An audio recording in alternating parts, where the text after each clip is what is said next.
नमस्ते, मेरा नाम सिद्धांत है और हम लोग इस समय बलरामपुर में आ चुके हैं यूपी का हालचाल जानने। बलरामपुर का ये वीर विजय चौक है।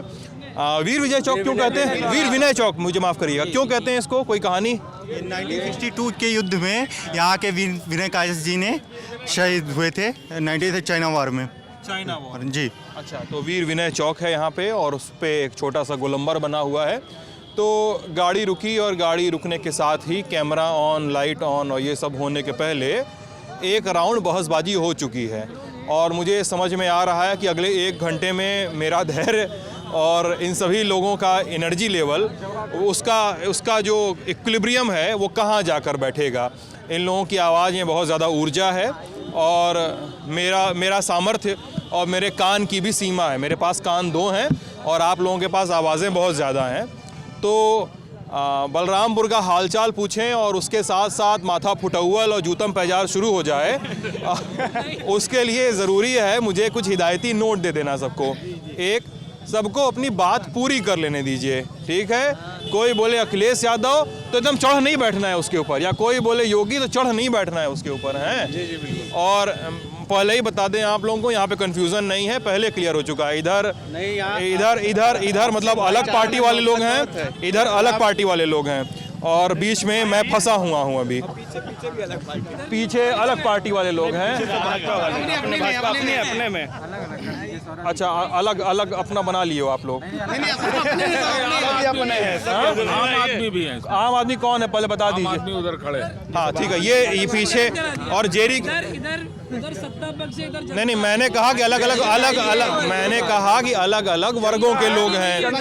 नहीं, मैंने कहा अलग अलग वर्गों के लोग हैं और जेरी के पीछे जनता से जुड़े हुए लोग हैं जो जिनका कहना है कि उनकी कोई पॉलिटिकल राय नहीं है, उनका कहना है कि उनका किसी पार्टी से लेना देना नहीं है, लेकिन गाहे बगाहे कोई न कोई सामने आ जाता है अपने अपने पक्ष लेकर। तो भाई वीर विनय चौक की कहानी हो गई। अब बलरामपुर की बारे में बात हो जाएगा। भाई साहब, बारात वाला जाम नहीं है कि खुलवाना पड़े, हो जाएगा। सब लोग समझदार हैं यहाँ पे, मुझे सब पर भरोसा है। तो बलरामपुर के बारे में एक कहानी यही है कि पहले तो पूरा फुल फ्लेजेड लोकसभा थी जब 2009 में परिसीमन होता है और श्रावस्ती को अलग किया जाता है, फिर गोंडा में भी कुछ हिस्सा जाता है। तो मिला जुला के बलरामपुर की लोकसभा का वो आखिरी समय होता है और फिर बलरामपुर में लोकसभा कोई नहीं है, लोकसभा श्रावस्ती लगती है। 3-4 विधानसभाएं लग जाती हैं श्रावस्ती में, बची हुई एक जाती है गोंडा के हिस्से में। तो मिला जुला के अब लोगों का कहना है कि श्रावस्ती लोकसभा है, जनपद तो अलग बन गया। कई लोग बातचीत में ये भी कहते हैं कि इस जनपद को इसका खुद का स्थान, खुद की लोकसभा मिलनी चाहिए। अब अगली बार परिसीमन आयोग जब काम करेगा तो हो सकता है उस समय कोई बदलाव हो, मुझे नहीं पता। अब देवी पाटन मंडल है, देवी पाटन मंदिर हम लोग एक बार घूम के आ चुके हैं, आज भी शक्तिपीठों में से है और कहा जाता है योगी महाराज का दूसरा घर है। ये लोग मतलब आम बोलचाल की भाषा में कहते हैं। क्यों कहते हैं योगी जी का दूसरा घर? गोरखपुर देवी पाटन मंदिर में वो जुड़ा हुआ है गोरखपुर से, गोरखनाथ बाबा। हाँ, गोरखनाथ बाबा से वहाँ गोरखनाथ धाम से जुड़ा हुआ है वो। अच्छा, इसलिए शक्ति घर का यहाँ आते रहते हैं योगी जी? आ जाते हैं हर महीने, लगभग हर महीने। एक मुख्यमंत्री कम से कम 25 बार आ चुका है। इसके पहले का तो मैं बता रहा हूँ, मुख्यमंत्री योगी आदित्यनाथ कई बार आ चुके हैं। हाँ, असल में उसका संचालन जो है वो गोरख स्पीड से ही होता है, तो मान के चलिए फ्रिक्वेंटली हर 2 महीने में वो 1 से 2 बार आ ही जाते हैं।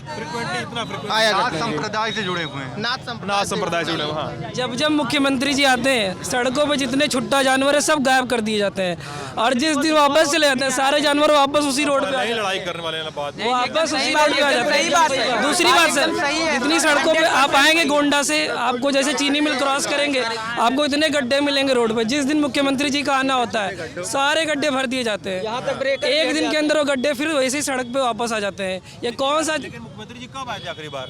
सर सर जब सर उसको अपने आप पता चल जाता है। आए कब थे आखिरी बार? सर मुझे नहीं पता है। अरे तुम बता रहे हो आते हैं तो सर कल आए थे बाई हेलीपैड कल आए थे और यहाँ के बाद गोंडा गए हैं। जब इस रोड सर पता अपने आप पता हो जाता है। जिस दिन सड़कों पे जानवर गायब हैं उस दिन समझिए कि मुख्यमंत्री जी रोड से गुजरने वाले हैं। क्या नाम है तुम्हारा? जी राहुल द्विवेदी नाम है मेरा। राहुल जी राहुल सर मैं बीएड फर्स्ट ईयर का स्टूडेंट हूँ अभी। बीएड फर्स्ट ईयर का। First year? जी जी। कहाँ से कर रहे हो BEd? Sir MLK PG college Balrampur से। अच्छा, यहाँ से? जी जी जी। आज तुम्हारे कॉलेज में थे हम। जी सर हम तब तक आ चुके थे कॉलेज से घर।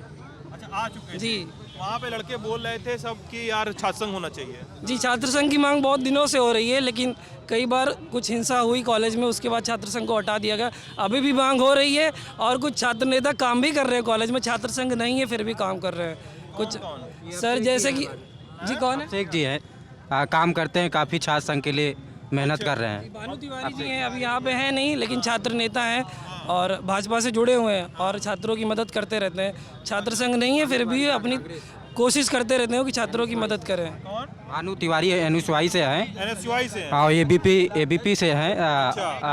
यहाँ के नाम अभिषेक जी हैं। अभिषेक जी से तो मुलाकात हुई, कॉलेज में आए थे वो, उनसे मुलाकात तो हुई थी हमारी।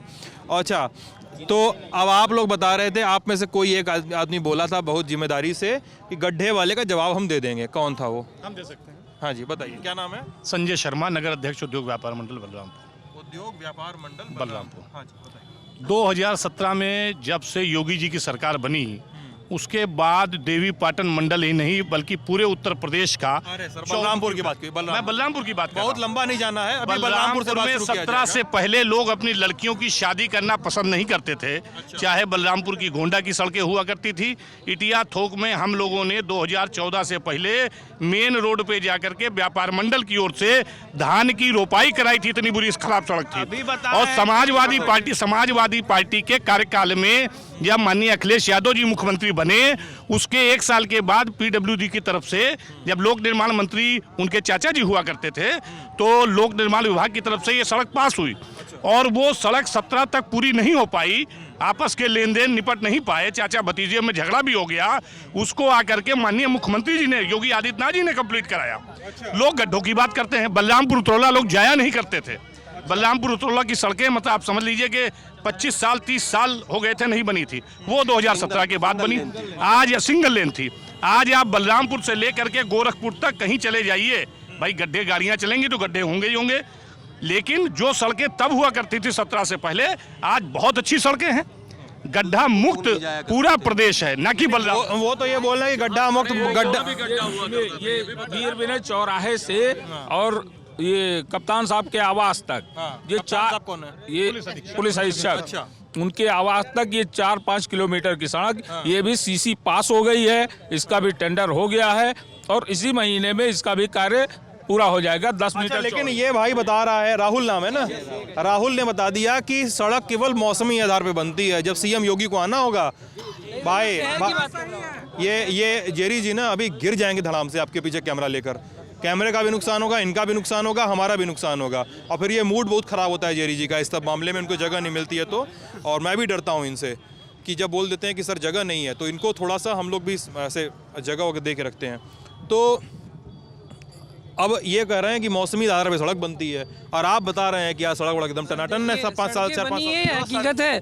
अभी जो सड़क यहाँ पे टूटी हुई थी ये भी, लेकिन सिर्फ हम अच्छा है, लेकिन सर हम सिर्फ अच्छा ही नहीं देख सकते सर। जहाँ टूटा हुआ है अगर थोड़ा सा बन गया तो जहाँ टूटा है क्या उसकी बात नहीं करनी चाहिए। आप जैसे चीनी मिल क्रॉस करेंगे इतनी धूल उड़ती है कि आप वैसे ही नहा लेंगे धूल से ही, पूरा ऊपर से नीचे सिर्फ धूल हो जाएंगे आप। तो वहाँ पर धान की रोपाई हुई है, चीनी मिल के पास में रोड पर बरसात में धान की रोपाई हुई है। कब? अभी सितंबर में, अगस्त सितंबर की बात है। रोड पे हो रही है। रोड पर धान की रोपाई यहाँ के कुछ स्थानीय लोगों ने किया, उसके बाद फिर शासन हरकत में आया और उसको बनवाया। आप वहाँ पे भी गए थे क्या धान रोपने? कहाँ नहीं, ऐसा है वो जगह चीनी मिल के बाद अभी बता रहा हूँ, इस बार गए थे धान रोपने? बारिश बहुत ज्यादा हुई थी अगस्त महीने में, धान रोप दिया गया। धान रोपा नहीं गया, बारिश ज्यादा हुई थी और यहाँ पे 132 का सब स्टेशन है, उसमें पानी भर गया था तो उस पानी को ड्रेनेज किया उधर के लोगों ने, वो पानी सड़क पे आ गया था। हमारे माननीय जो मंत्री जी इस समय हैं, होमगार्ड मंत्री पलटू राम जी ने NH के अधिकारियों को समीक्षा बैठक में बहुत ही जिलाधिकारी महोदय, पुलिस अधीक्षक महोदय, सीडीओ साहब के सामने इस बात के लिए निर्देशित किया कि शीघ्र अगर ये हाईवे की सड़क ठीक नहीं हो जाती है तो मैं आपके खिलाफ मुकदमा दर्ज कराऊंगा। और उसके मंत्री होने के बावजूद, और उसके दूसरे दिन ही एनएच वालों ने उसको पाट करके बराबर कर दिया। अब कोई धान अपने घर से ले जा करके, घास उखाड़ करके, किनारे की घास ले जा करके लगा दे तो वो धान रोपाई नहीं होती है। आपने भी रोपा था? नहीं, मैंने रोपा था, मैंने बिल्कुल रोपा। एक बात मैं पहले बता, नहीं सुनिए, एक बार मैं पहले बता दूं, अगर आप लोग ना जिंदाबाद जय श्री राम नारा लगाएंगे ना, इसका मतलब मैं ये समझूंगा, कोई भी आप लोगों को भी लागू होता है, इसका मतलब मैं ये समझ के बहस बंद कर दूंगा कि आप लोगों के पास बात करने के लिए बात नहीं है, आपके पास तथ्य नहीं है। ताला लगाए, ये भी नहीं होना चाहिए। ताली बजाएंगे, नारा लगाएंगे, ये सब होगा। मुझे पता है कि उसका आपके बात करने के लिए मुद्दा नहीं है। इसका जवाब मैं दे रहा हूँ भाई साहब। ऐसा है, ये जो टूटी हुई सड़क जो बता रहे हैं, 50 मीटर एरिया ऐसा है वाटर लॉगिंग एरिया है। सड़क वो भी बनी थी, पानी भरने की वजह से वो टूट गई थोड़ी सी, उसकी भी रिपेयरिंग हो गई। इस भरने की वजह से सड़क टूट गई। मतलब सड़क खराब क्वालिटी की बनी थी? नहीं, ऐसा है, डामर वाली सड़क अगर उस पर पानी रुकेगा तो वहाँ पर वो उजड़ जाएगी। ऐसा होता है? हाँ, ऐसा सड़क टूट जाए कोई दिक्कत नहीं है? मतलब दिक्कत नहीं, इसीलिए उसको सीसी पास कराया गया है। क्यों? सीसी यहाँ से लेकर के और फ्लोरिया बाईपास तक वो सीसी रोड बनेगी और बगल में ड्रेन, पानी निकास का रास्ता, तो ये भी पास हो चुका है। अच्छा भाई, यहाँ तो सड़क पास हो गई, ये बात बढ़िया यहाँ पे बता रहे हैं लोग। सड़क 2017 में ही पास हुआ था। ये सब अखिलेश यादव का ही देन है, जो किस भी ये फीता काटने का सरकार काम करे, भाजपा सरकार, ये सब अखिलेश यादव का ही देन है। जो सब सड़कें पास हुई है 2017 में, ये बहराइच से गोंडा से लेके बलरामपुर, गोंडा से लेके बलरामपुर, श्रावस्ती से लेके बलरामपुर, ये सब अखिलेश यादव का ही देन है। इन लोग वही उन्हीं के शासन में ही ये सत्ता मतलब पास हुआ था। ये भाजपा सरकार केवल फीता काटने का काम कर रही है। अब पेट्रोल जो है महंगाई, बलरामपुर से लेकर के जिस रोड के विषय पर चर्चा कर रहे हैं, चाहे बलरामपुर से गोंडा हो, चाहे बलरामपुर से उतरौला हो, चाहे बलरामपुर से बहराइच हो, ये रोडें अखिलेश यादव जी ने पास करवाई थी, बनवाई थी। जो इनका कहना है जिस हिसाब से कि 2017 के चुनाव, या फिर चुनाव छोड़ दिए, 2017 के टाइम में जब लोग यहाँ से बलरामपुर से गोंडा जाना होता था तो आदमी 2 बार सोचता था कि जाऊंगा कहीं तबीयत ना खराब हो जाए, इस तरह की रोडें हुआ करती थी। और जिस रोड को ये बता रहे हैं कि ये पहले से पास थी, एनएच और पीडब्ल्यूडी के बीच में आपस में जो कागजी कार्रवाई की वजह से, तो फिर मतलब चुनाव आया होगा तब पास कर रहे होंगे अखिलेश यादव? चुनाव बन चुकी थी, सड़कें सब बन चुकी थी। जब फीता काटने का काम आया है तब जाके ये निर्माण हुआ था। उसी 2017 में ही सपा सरकार में सब रोडें बन चुकी थी।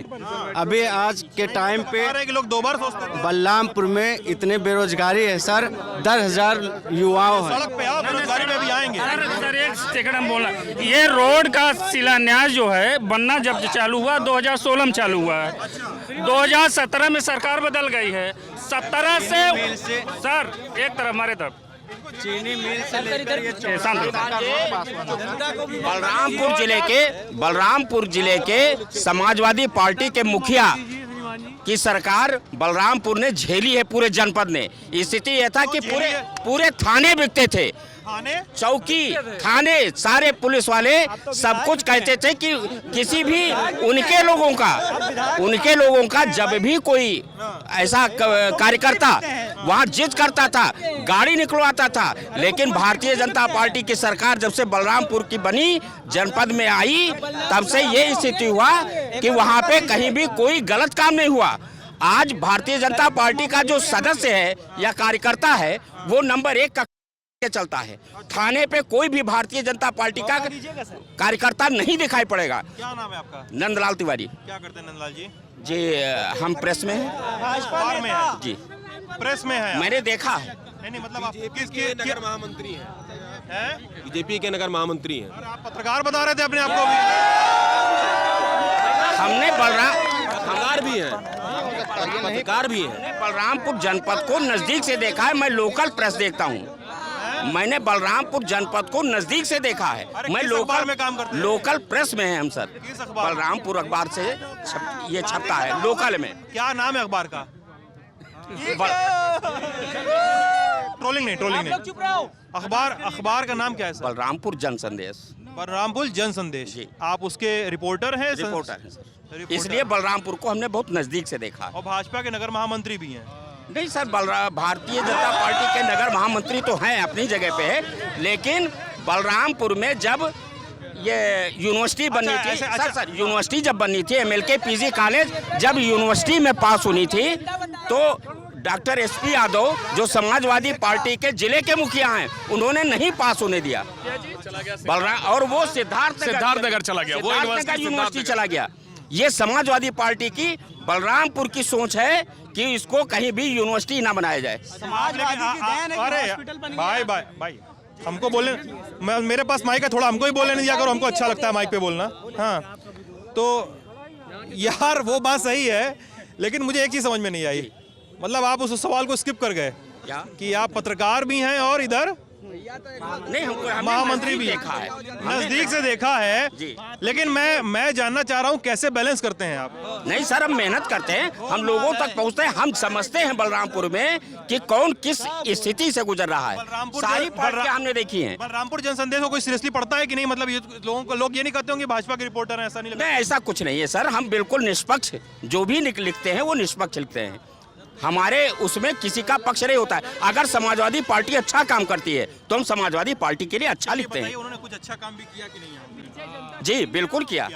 ये किया कि सर समाजवादी पार्टी के डॉक्टर SP यादव जी ने MLK PG कॉलेज में जो केमिस्ट्री विभाग था उसको वो छोड़ के चले गए, और ऐसी स्थिति पर चले गए जो एडहाक के नाम पर, क्योंकि उनको मंत्रालय देखना था। जब वो दो काम कर रहे हैं तो दोनों काम एक साथ कर नहीं सकते हैं, और भाई भतीजा उनके जितने भी परिवार वाले हैं वो सब इकट्ठा होके पूरा काम देखते हैं, यहाँ से लखनऊ और पूरे जिले को बकायदा देखते हैं। पूरा परिवार समाजवादी पार्टी में ही है जी। अब कोई जिला पंचायत सदस्य है, आप ये अच्छा काम बता रहे थे कि आप यंग बाणों छोड़ रहे थे? नहीं, हम अच्छा काम नहीं, मेहनत करते हैं ये लोग सेटिंग करते हैं, और काम कितना होता है ये दिखाई पड़ता है। सर आप सच बता रहे हैं, आप बहुत गहरा वाला मार रहे हैं। ऐसा नहीं है सर, जो काम है वो तो दिखाई पड़ेगा ना। अच्छा, और ये लोग बोल रहे हैं कि श्रीमान जी अगर ये बात सुन लीजिए सर, दरअसल इन्होंने बता दिया कि कोतवालियाँ बिकती थी, थाने बिकते थे। हम बिल्कुल चैलेंज करके करते हैं, मैं चैलेंज करके कहता हूँ सर, अगर आप फीडबैक लेंगे तो इनके विधायक बिकते हैं, सांसद बिकते हैं, बिना दलाली बिना मक्कारी के कोई काम नहीं करते हैं, सारा बिना दलाली बिना मक्कारी के कोई काम नहीं करते हैं। भगवान की सौगंध, ये मंदिर है, भगवान की सौगंध खा के मैं कहता हूँ इस चीज को, मैं कहूँगा कि बिना पैसे, मैं किसी का नाम नहीं लेकर कहता हूँ।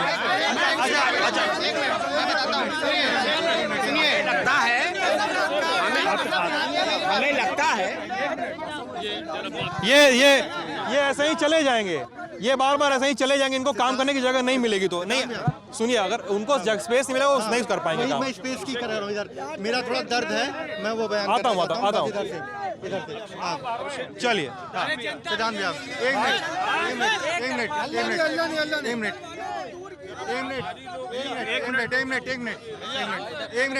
मिनट यार, उसको छोड़ दीजिए ना, आप लोग किनारे हटिए ना। मैं गुस्साना नहीं चाहता हूँ, लेकिन उनको दिक्कत होती है यार। जैसा कि भैया इन्होंने बोला, मैं भगवान की कसम सौगंध खा के बोलता हूँ। सिद्धांत भैया, मेरा रोलिंग सबके पास आएंगे भैया। सिद्धांत भैया, मेरा समाजवादी पार्टी से कुछ सवाल है। 2004 में मेरे मामा, प्रथम मामा जो थे, मेरे पहले मामा दुर्गा प्रसाद सिंह की हत्या होती है, जब समाजवादी सरकार थी और हत्यारे खुलेआम घूमते हैं। कब की बात है ये 2004 की बात है। 12 अक्टूबर 2014 की बात रहती है। मेरे दूसरे मामा उमेश प्रताप सिंह जो अपने घर जा रहे थे, उनकी हत्या होती है, और 3 साल तक आरोपी मेरे सामने रहते हैं। पुलिस वाले कहते हैं कि आप पकड़िए और जेल में लेकर आइए। किसका हाथ था, मैं ये पूछना चाहता हूँ। और वो जिला सचिव थे उस टाइम पे, छोटे लाल चौहान, 2004 में। उनका बेटा जो था वो समाजवादी पार्टी से एसोसिएटेड था। 2014 में किसकी हत्या हुई थी? माफ मेरे मामा उमेश प्रताप सिंह की, और 2004 में भी दुर्गा प्रसाद सिंह की, पहले मामा सगे मामा थे? हाँ, दोनों सगे मामा थे। अच्छा। जी हाँ, और ये हत्या होती है, लगातार हम लोग पैरवी कर रहे हैं, आज तक झेल रहे हैं। 2017 से में उनकी जाके गिरफ्तारी हुई जब भाजपा सरकार बनी। ये विडम्बना देखिए कि इस अपराधी 2017 के बाद गिरफ्तारी हुई। जी, जी 2014 में वो सामने घूमते थे, वो कहते थे कि चैलेंज करते थे, पंचायत चुनाव में सामने खड़े थे, हम पुलिस वालों से रोते रहे कि वो देखिए हत्यारी खड़ी है। और उनके एक मिनट आपके पास आऊंगा सर। एक मिनट लगातार सर मैं लगातार निष्पक्षता भाई मुझे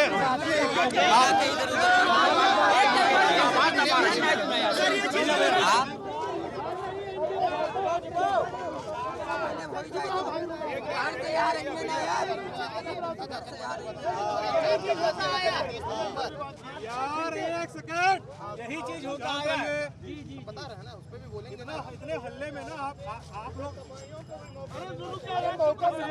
का जनता की सफाई कोई ना हो, अगर कोई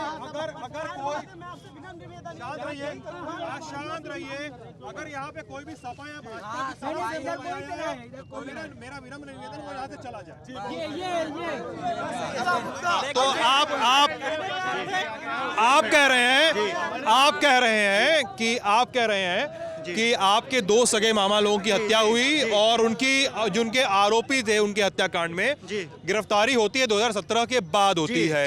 और इधर से भीड़ लगातार पीछे से बोली जा रही है कि वो दोनों लोग सपा में नहीं थे, लेकिन नाम नागरिक थे, सपा की सरकार थी उस दौरान, ये प्रशासन लॉ एंड ऑर्डर का मामला था इनके मेरे चाचा आप सुन लीजिए, 30 नवंबर 2004 आज ही का दिन है, आज ही की काली राती घर के बाहर गोली मार दी गई।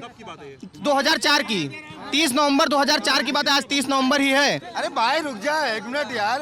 और 2004 से लेकर के 2017 तक न्याय को तरसा है मेरा परिवार, न्याय को हम लोग तरसे हैं। मर्डर, घर का परिवार का सदस्य मार दिया जाता है। यहाँ पे मर्डर इंडस्ट्री चलती थी, ये लोग मर्डर। अब सुनिए, अब मैं इधर से बात करता हूँ, ठीक है भाई, अब शांत हो जाओ, अब थोड़े रुको। किसान बहुत परेशान है। मैं आता हूँ भाई, आता हूँ यार, रुक जाओ, आता हूँ। हाँ अब सुनो भाई साहब, अरे सुनिए, अरे सुनिए, आइए, अरे सुनिए, अरे भैया इधर आओ, बोलो।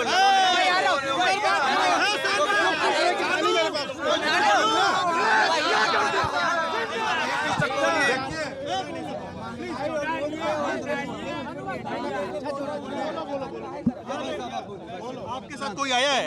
मैं अपना स्वयं आया हूँ। अगर कोई इनके साथ आया, इनको चुप करवाओ भाई। बात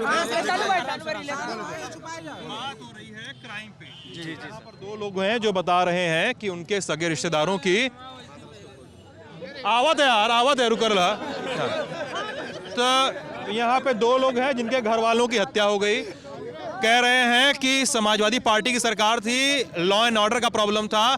मेरा सवाल आपसे है, और मैं आप लोगों से इतने विवेक और ज्ञान की और इतने संयम की अपेक्षा रखता हूं कि बाकी लोग चुप रहेंगे। तो ये बात होती है कि दो लोगों की हत्या हो गई और लॉ एंड ऑर्डर की इतनी दिक्कत है, गिरफ्तारी नहीं हो पाती है। कैसे, क्या? उस टाइम जब सपा सरकार थी, मामला न्यायालय में नहीं कहा कि वो सपा के थे, इन्होंने ये भी नहीं कहा, उन्होंने कहा कि मारने वाले आम नागरिक थे, सपा के नहीं थे। सर उस टाइम जब न्यायालय चल रहा था, जब मर्डर हुआ था, तो उस टाइम केस चल रहा है, आज भी उसका केस चल रहा है।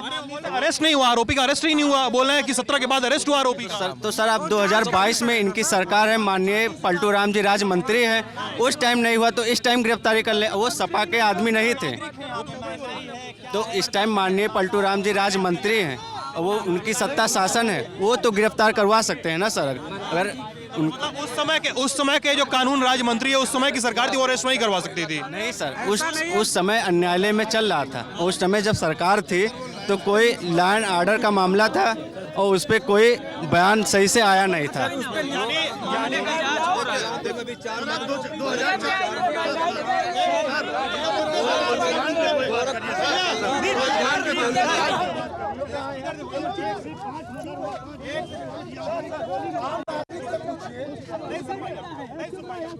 नहीं सुन पाएंगे आपकी बात। सुनिए यार, सुनो यार, आपकी बात नहीं सुन पाऊंगा मैं। आप एक बार देख रहे हैं इधर के लोग कितना शांत खड़े हैं, ये देख पा रहे हैं आप लोग? शांत हम लोग मुद्दे की बात नहीं नहीं नहीं मैं नहीं, अगर आप चिल्लाएंगे तो आपकी बात आ जाएगी क्या मेरे पास? देखिए आप 100 लोग यहाँ से चिल्ला रहे हैं नेम को, तो आप ये मानते हैं कि लॉ एंड ऑर्डर की दिक्कत, ऐसा इनका कहना है कि लॉ एंड ऑर्डर सुधरा है 17 के बाद।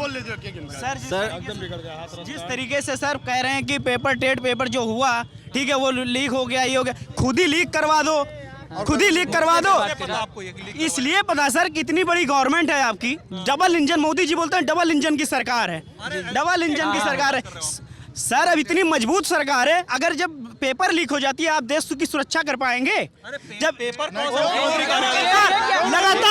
लगातार श्रीमान जी महोदय लगातार पेपर लीक होगी, एक बार मानी गलती एक बार हो गई, गलती 2 बार हो गई, लगातार पेपर लीक हो रहे हैं लगातार। मैं आपसे निवेदन करता हूं, अगर लगातार ऐसे पेपर लीक होंगे, जो पेपर देने जाते हैं बच्चे, मेरा भाई अभी रिसेंटली गया पेपर देने, अगर पैसे लगा के वहां पे भाड़े पे सोने, बुला रहे हैं, फोन करके बुला लो यार, उधर जाइए आप बुला, ठीक है सर। और सर श्रीमान जी, अगर लगातार इस तरीके से अगर सरकार, निकम्मी सरकार मैं कह सकता हूँ चैलेंज के साथ, अगर जब पेपर बार बार लीक होंगे तो मैं कैसे भरोसा कर लूँ कि देश की सुरक्षा कर पाएंगे? नहीं कर पाएंगे, क्योंकि पेपर लीक वही लोग कराते हैं जो षड्यंत्र रचते हैं। और सुनो एक बात सुनो, अब सुनो, 5 साल बीतने को हो गए सर, 5 साल बीत गए, कोई नौकरी सरकार ने नहीं दिया, कोई नौकरी। 69,000 भर्ती तो अभी ये लोग बोलेंगे 69,000 करवा दिए हैं, ये लोग बोलेंगे सर। अभी पिछली बार पेट्रोल गैस इतनी महंगे हो गए सर, पेट्रोल कितना महंगा चला गया, ठीक है सर, महंगाई हुई। पहले टेट वाले बात करते हैं, ठीक है? शांत, अब शांत रहो, अब सुनो तुम लोग, ठीक है? बलरामपुर का हाल ले रहे हैं कि पूरे प्रदेश का? आप बुरा मत मानिए। हाँ बोलिए, क्या बोलना है बताइए। मैं एक व्यापारी, क्या नाम है आपका? मैं पंकज कुमार गुप्ता जी, मेरी एक छोटी सी दुकान है। ये आपके उद्योग व्यापार मंडल के अध्यक्ष हैं, जानते हैं इनको? हाँ, आप बताइए क्या बोलना है। मैं ये कहना चाहता हूँ कि 2017 से पहले व्यापारियों के लिए कोई सुरक्षा नहीं थी। आज की डेट में बेधड़क हम चाहे रात में 11 बजे आते हैं, 12 बजे आते हैं, व्यापार करने, दुकान बंद करने के बाद हमको कोई दिक्कत नहीं होती है। 2017 से पहले हम लोग डरते थे, मार्केट कहीं जाते थे तो डरते थे कि हम घर सुरक्षित पहुंचेंगे कि नहीं। अच्छा, मुझे ना ऐसा ही याद आ रहा है, ऐसे आप क्या शांत रहो यार, भाई साहब यार, बस बंद कर दे रहे हैं, प्लीज बंद कर दो बस। सॉरी, मैं बलरामपुर वालों से बहुत ज्यादा विनम्र निवेदन कर रहा हूं, मैं आपसे यार, अगर आपको बहस से कोई दिक्कत है आप जा सकते हो। मैं माफी मांग रहा हूं, अगर आपको बहस से दिक्कत है तो आप जा सकते हो। रोल हो रहा है जेरी, ठीक है भाई से बात करेंगे। अब आप कह रहे हैं 2017 के पहले व्यापारी बहुत असुरक्षित थे। अच्छा, आप जब बता रहे हैं ना, मुझे ऐसे पता नहीं, एक नाम याद आया, मनीष गुप्ता, कानपुर का व्यापारी, गोरखपुर में जाता है, होटल में लाश मिलती है, पुलिस के ऊपर आरोप है कि उसे मार दिया जाता है। व्यापारी सच में सेफ है? बिल्कुल सेफ है महोदय, और कहीं अगर ऐसी कोई घटना होती है, पुलिस है यहाँ पे, लॉ जिसके हाथ में लॉ एंड ऑर्डर है, जहाँ पे लॉ एंड ऑर्डर है, वहाँ पे जिसके हाथ में लॉ एंड ऑर्डर है, पुलिस के हाथ में, उस पर आरोप लगता है। आप कानपुर पुलिस पर देखिए, कानपुर पुलिस पे आरोप लगता है कि कानपुर पुलिस एक वो अपहरण कांड का याद कीजिए, अपहरण कांड जिसमें फिरौती की रकम दिलवा दी गई, फिरौती भी चली गई, वो व्यक्ति भी मारा गया। ऐसे आरोपियों की लाइन लगाई जा सकती है। अभी एक बच्चा लॉकअप में मारा गया, कहा गया कि उसने 2 फीट के नल से गले में फंदा लगा के उसने आत्महत्या कर ली अपने जैकेट की डोरी से, ठीक है? सच में सुरक्षा है, आप मानते हैं इस बात? बिल्कुल सुरक्षा है, और अगर कहीं से कोई अगर कमी आती है तो सरकार तुरंत कार्रवाई करती है, हम इससे बहुत खुश हैं। मैं एक चीज़ और कहूँगा, देखिए ये मैं देखिए, सरकार की न तो मैं कोई उसका प्रतिनिधि हूँ, मैं एक आम नागरिक हूँ, और मैं ये कहना चाहता हूँ, मैं जो भी विपक्षी हैं इस सरकार के या सरकार की बुराई करते हैं, मैं उनसे पूछना चाहता हूँ केवल, 2017 से पहले बलरामपुर से गोंडा जाने में व्यापारियों को कोई ट्रेन अगर पकड़नी है तो 2.5 से 3 घंटे लगते थे, 2.5 से ट्रेन पकड़ने में आज व्यापारी यहाँ से बैठता है बलरामपुर से, चाहे टैक्सी हो चाहे रोडवेज हो, उससे बैठ के आराम से 45 मिनट या 1 घंटे के अंदर पहुँचता है। जी एक मिनट चुप रहो भाई, बताइए जी। अब ये बच्चे हैं जो बता रहे हैं कि लॉ एंड ऑर्डर इतना दुरुस्त है, हो गया, लॉ एंड ऑर्डर इतना दुरुस्त है कि टेट का पेपर लीक हो जा रहा है, और एक पेपर नहीं, टेट का एक पेपर नहीं, कम से कम 10 पेपर। क्या हो रहा है भैया, थोड़ा पीछे हो जाइए। टेट का एक पेपर नहीं 10 पेपर लीक हुआ है यूपी में, ऐसा लोग बता रहे हैं। तो कैसा लॉ एंड ऑर्डर, कैसा एडमिनिस्ट्रेशन के पेपर पे पेपर लीक हुआ जा रहा है। अब भर्ती हो नहीं रही है, बच्चों का गुस्सा तो मानते होंगे। चुप रहो, ठीक है, लेकिन सरकार ने, अरे आप सपा से हैं क्या? थोड़ा सा कंट्रोल रखिए लोगों को। ऐसा है कि टेट का पेपर जो लीक हुआ है, ये धंधा कई वर्षों से चल रहा था। फर्स्ट टाइम ये एक्सपोज किया गया है। ये कई सालों से चल रहा था और रिजल्ट आता था, जो अच्छे और प्रतिभावान छात्र थे वो देखते रह जाते थे, एक वर्ग विशेष और कुछ लोगों का ही सिलेक्शन होता था। केवल एक वर्ग विशेष या कुछ ऐसे सिलेक्टेड लोगों का सिलेक्शन। किस वर्ग विशेष की बात अब मैं नाम क्या लूं, मतलब पुराने पूर्व मुख्यमंत्री और उनसे रिलेटेड जो भी वर्ग विशेष है, केवल उसी का सिलेक्शन। आप पीसीएस से लेकर के सारे जितने सिलेक्शंस हैं या उनसे रिलेटेड वो पूरा देख सकते हैं। ये एक इंडस्ट्री बन चुकी थी। हाँ, सारा का सारा एक धंधा चल रहा था। ये एक ऐसा व्यक्तित्व आया, जिसने सारी चीजों को एक्सपोज करके रख दिया है। अरे वो तो बोलेंगे ही, उनका काम है पार्टी का। मैं एक टीचर हूँ, मैंने एनालिसिस किया है, दोनों के बीच में कंपैरिजन देखा है। अच्छा, 17 के पहले गोंडा में, यहाँ पे बलरामपुर में शादी नहीं होती थी क्या? नहीं, ऐसे ये बताया कि बलरामपुर में शादी दिक्कत होती थी, लोग शादी नहीं होती थी, बहुत दिक्कत करते थे, आने के लिए सोचा करते थे। अब भरमार शादी हो रही है। अब तो लगन में शादियां हो रही साहब, अब तो खूब शादियां हो रही हैं। हाँ, सड़कें बढ़िया हो गई, आने जाने के लिए सुविधा हो गई, सड़कें 2 घंटे से हो गई है ना। सड़कें जो गोंडा बलरामपुर की थी, की सड़कें थी, वो माननीय अखिलेश यादव जी की देन है। जगह दे दो उसको, जगह दे दो। अरे इनको जगह चाहिए, एक छात्र। अरे एक सेकंड रुको यार, एक सेकंड आओ यार भैया। अरे सुनिए, शांत रहिए यार, आ जाओ भैया। कितने निष्पक्ष थे सरकार, सुनिए मुझसे, तो एग्जांपल आप रुक जाइए, अब रुक जाइए। हाँ, अब आप चूंकि, हाँ वही एकदम सही, देखो ये बात सुनी, पहली बात जरूरी बात। और हाँ सर जी सुनिए, आपका क्या नाम है? ओंकार पटेल नाम है। ओंकार जी, आपसे एक निवेदन है, क्योंकि आप एक बात कैसी कह चुके हैं जिसे मुझे लगता है कि आपको ये हिदायत दे देनी चाहिए कि आप किसी पर पर्सनल लांछन या किसी पर पर्सनल अटैक किए बिना आप तथ्यों पर बात करेंगे। अब बताइए ओंकार जी, क्या कहना है?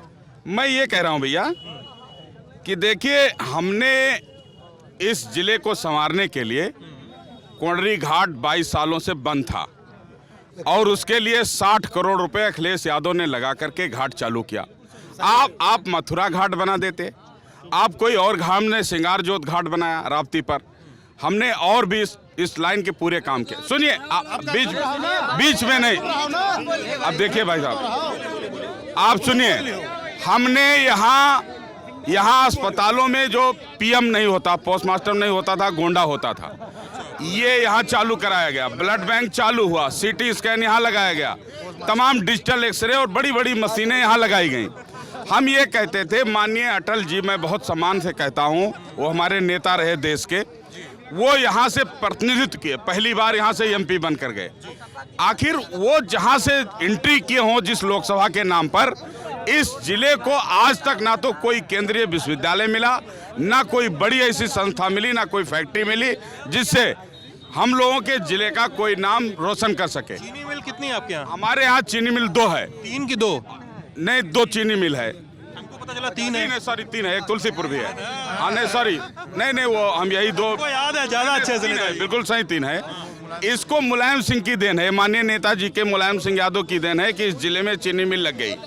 आज चौतरफा आप उन्हीं की देन है, उन्हीं की सरकार में ये लगा। अच्छा चलिए आप ये बता दिए अब, लेकिन इनका जो भाई साहब, आप जिलाध्यक्ष हैं ना? जी बताइए। पत्रकार तो नहीं है साहब? नहीं, मैं बिल्कुल मैं उनकी बात से कंफ्यूज हो गया।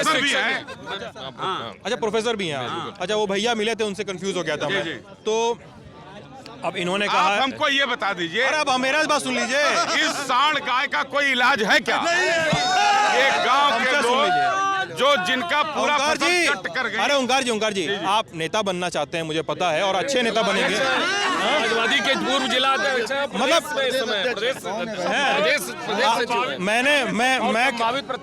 मैं किसी के फोन पे देखता नहीं हूँ, लेकिन फोन पे आपने अखिलेश यादव के साथ फोटो लगाई हुई है। हाँ तो दिख गया मुझे, तो इसलिए मुझे पता चला कि आप और बड़ा नेता बनना चाहते हैं। तो मैं छोटी सलाह दूंगा, आपसे उम्र में छोटा ही होऊंगा, कि आप नेता हैं तो पत्रकारों के सवालों को सुन लीजिए कीजिए, ठीक है? आप जैसे एकदम आते हैं भाई साहब की बात सुनिए, बारी सुनेंगे। आप जैसे इन्होंने कहा कि सपा के राज में एक ही जातियों की भर्तियां होती थी। हाँ भेज दो भैया, जो है बोल दे दो। हाँ भैया, जिसको भेज दो सबसे बतिया लेंगे। तो ये बोलते हैं कि कई जातियों की भर्तियां होती थी, और ये बात कोरी अफवाह तो नहीं है, मैंने भी रिपोर्ट की हैं, पढ़ी हैं। मतलब इस तरह की नियुक्तियों के घपले सामने आते थे ना, ये सामने आते थे, मतलब मैं भी नहीं नकार सकता हूँ इससे।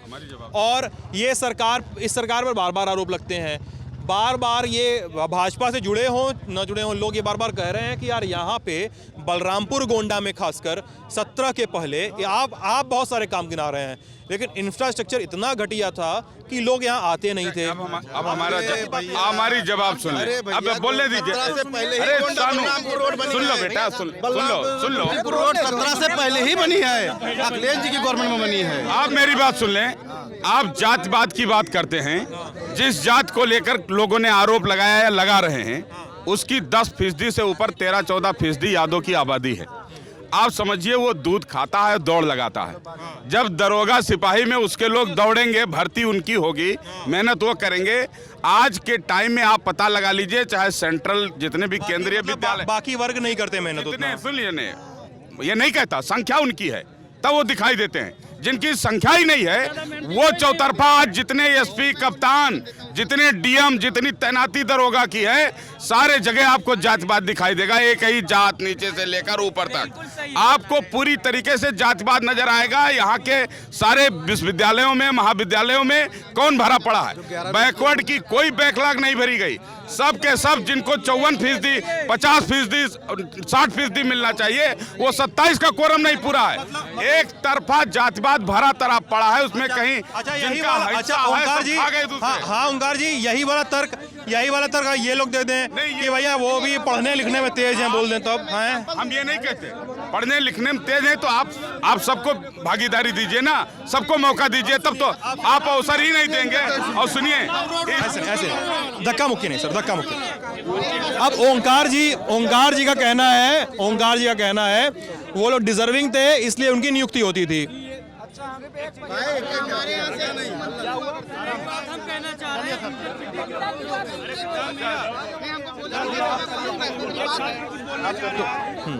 तो इनको आगे करो, आगे आओ।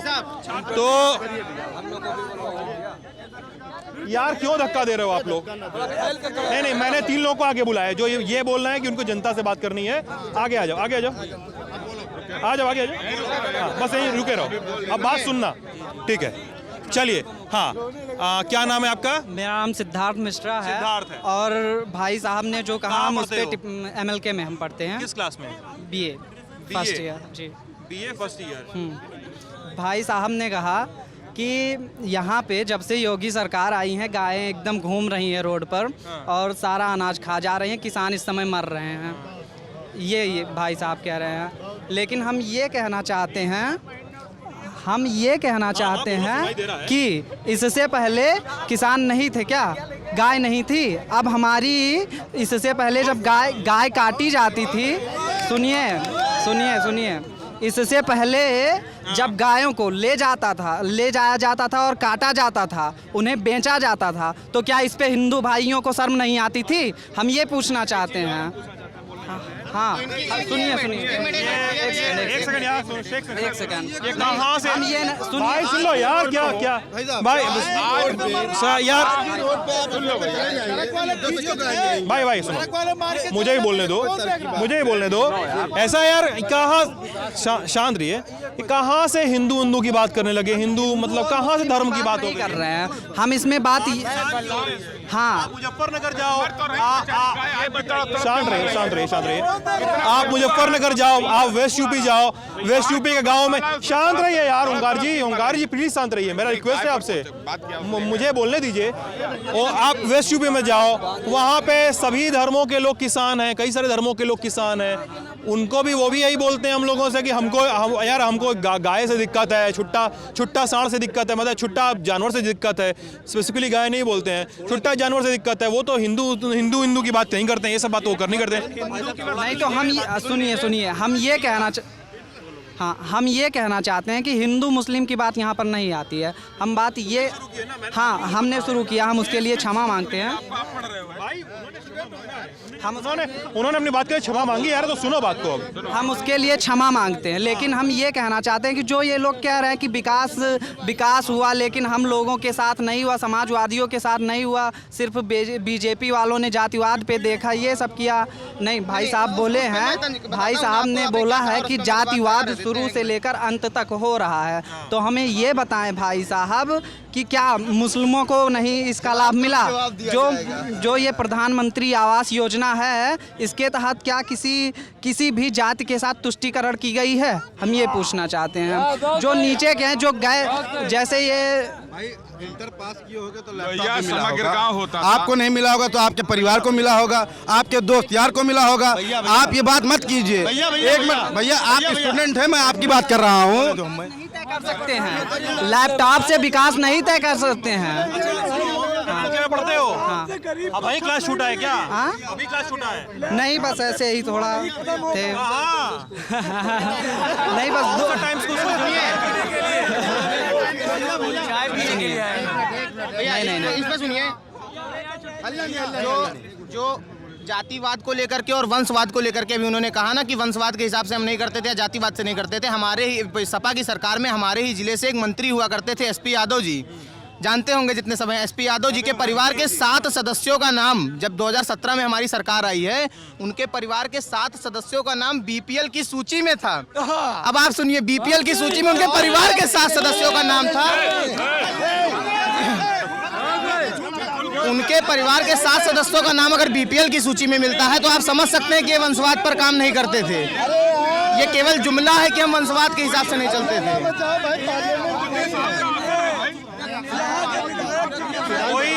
कोई शांत हो, कोई आप सिद्धांत मांगे कि मंत्री जी के साथ परिवार के थे लोग। अरे वो इनको पढ़ाए होंगे, कोई प्रोफेसर है, बिना तर्क के कोई कहते, कोई ब्लेम लगा दे, अच्छी चीज नहीं है। बीपीएल का लेने जाएंगे, नाम लेना बताइए तो प्रशासन की बातचीत को अब खत्म करने का दौर आ गया है। नहीं सर, आप लोगों से बातचीत नहीं हो सकती है।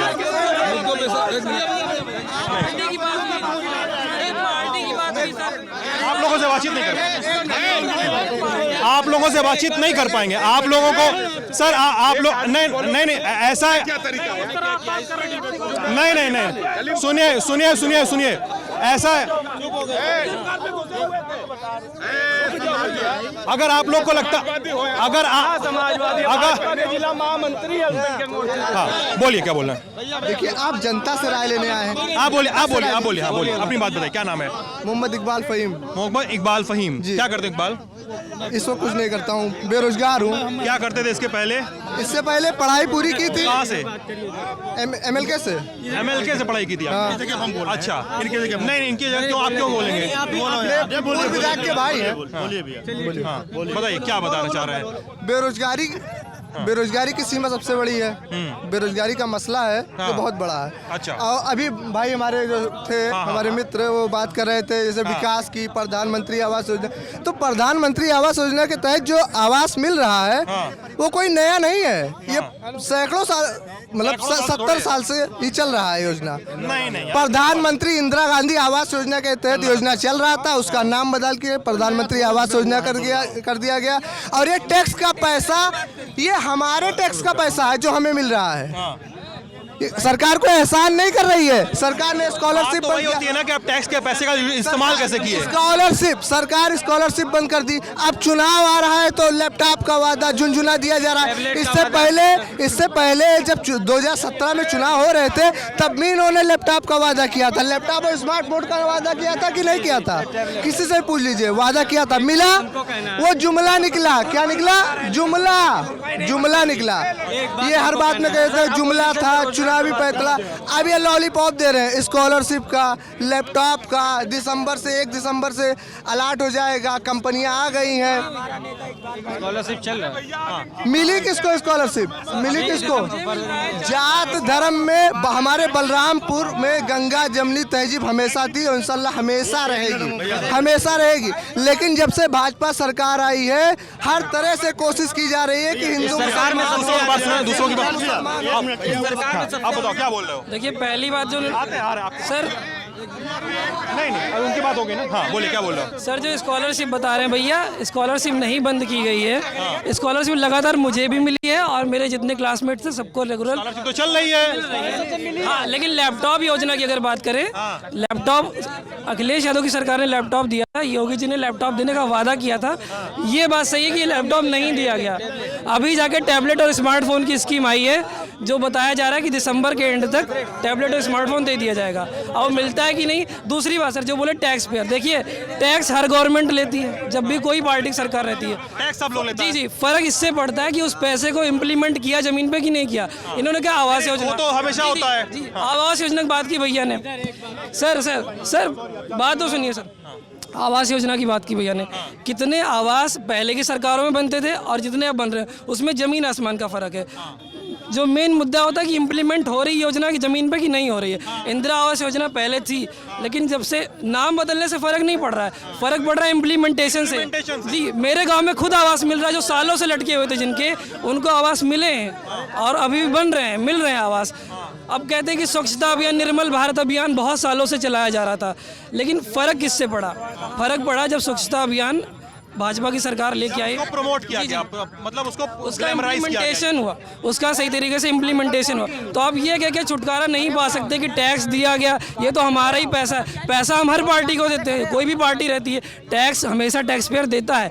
फ़र्क इससे पड़ता है कि योजना बनी उसका ज़मीन पे लागू हुई कि नहीं हुई। अगर तुम कहना क्या चाहते हो, योजनाएं जो बनी है देश में, योजनाएं जो बनी है उनका वो लागू हुई भी कि नहीं कायदे से? इस सरकार कुछ योजनाएं लागू हुई हैं, कुछ योजनाएं लागू हुई हैं सर, कुछ योजनाएं लागू हुई हैं, कुछ योजनाएं सफल नहीं हो पाई। जैसे अगर हम बात करें स्किल इंडिया की, बुरी तरह से फ्लॉप हुई। ये तो मैं भी मानता हूं, मैं तो गया था उसको रिपोर्ट करने। यहीं पे सेंटर बना था, कोई नहीं जाता था उसको पूछने। एक एनजीओ चला रहा था सर, लेकिन कोई लड़का एडमिशन नहीं ले रहा था। जो ले भी रहे थे उनको वहाँ जाना बेकार था, टाइम वेस्ट हो रहा था वहाँ पर जाने के बाद। तो कुछ योजनाएं नहीं सफल हुई हैं, सच है, लेकिन कुछ योजनाएं सफल हुई भी हैं। जैसे अगर आप बात करें स्वच्छ भारत में जो टॉयलेट बने, हर घर में बने जी, जो उज्ज्वला योजना से सर, जो उज्ज्वला योजना से तुम अपना अलग मजा ले रहे हो, ऊपर खड़े हो। जो अब देखिए, हमसे बोल जिन मुद्दों पे पूछ लेंगे। थोड़ा बगल में आ जाइए। अभी देखिए ने वो देखिए उसको ऊपर चढ़ना पड़ा है, खत्म नहीं हुआ। अब थोड़ा सा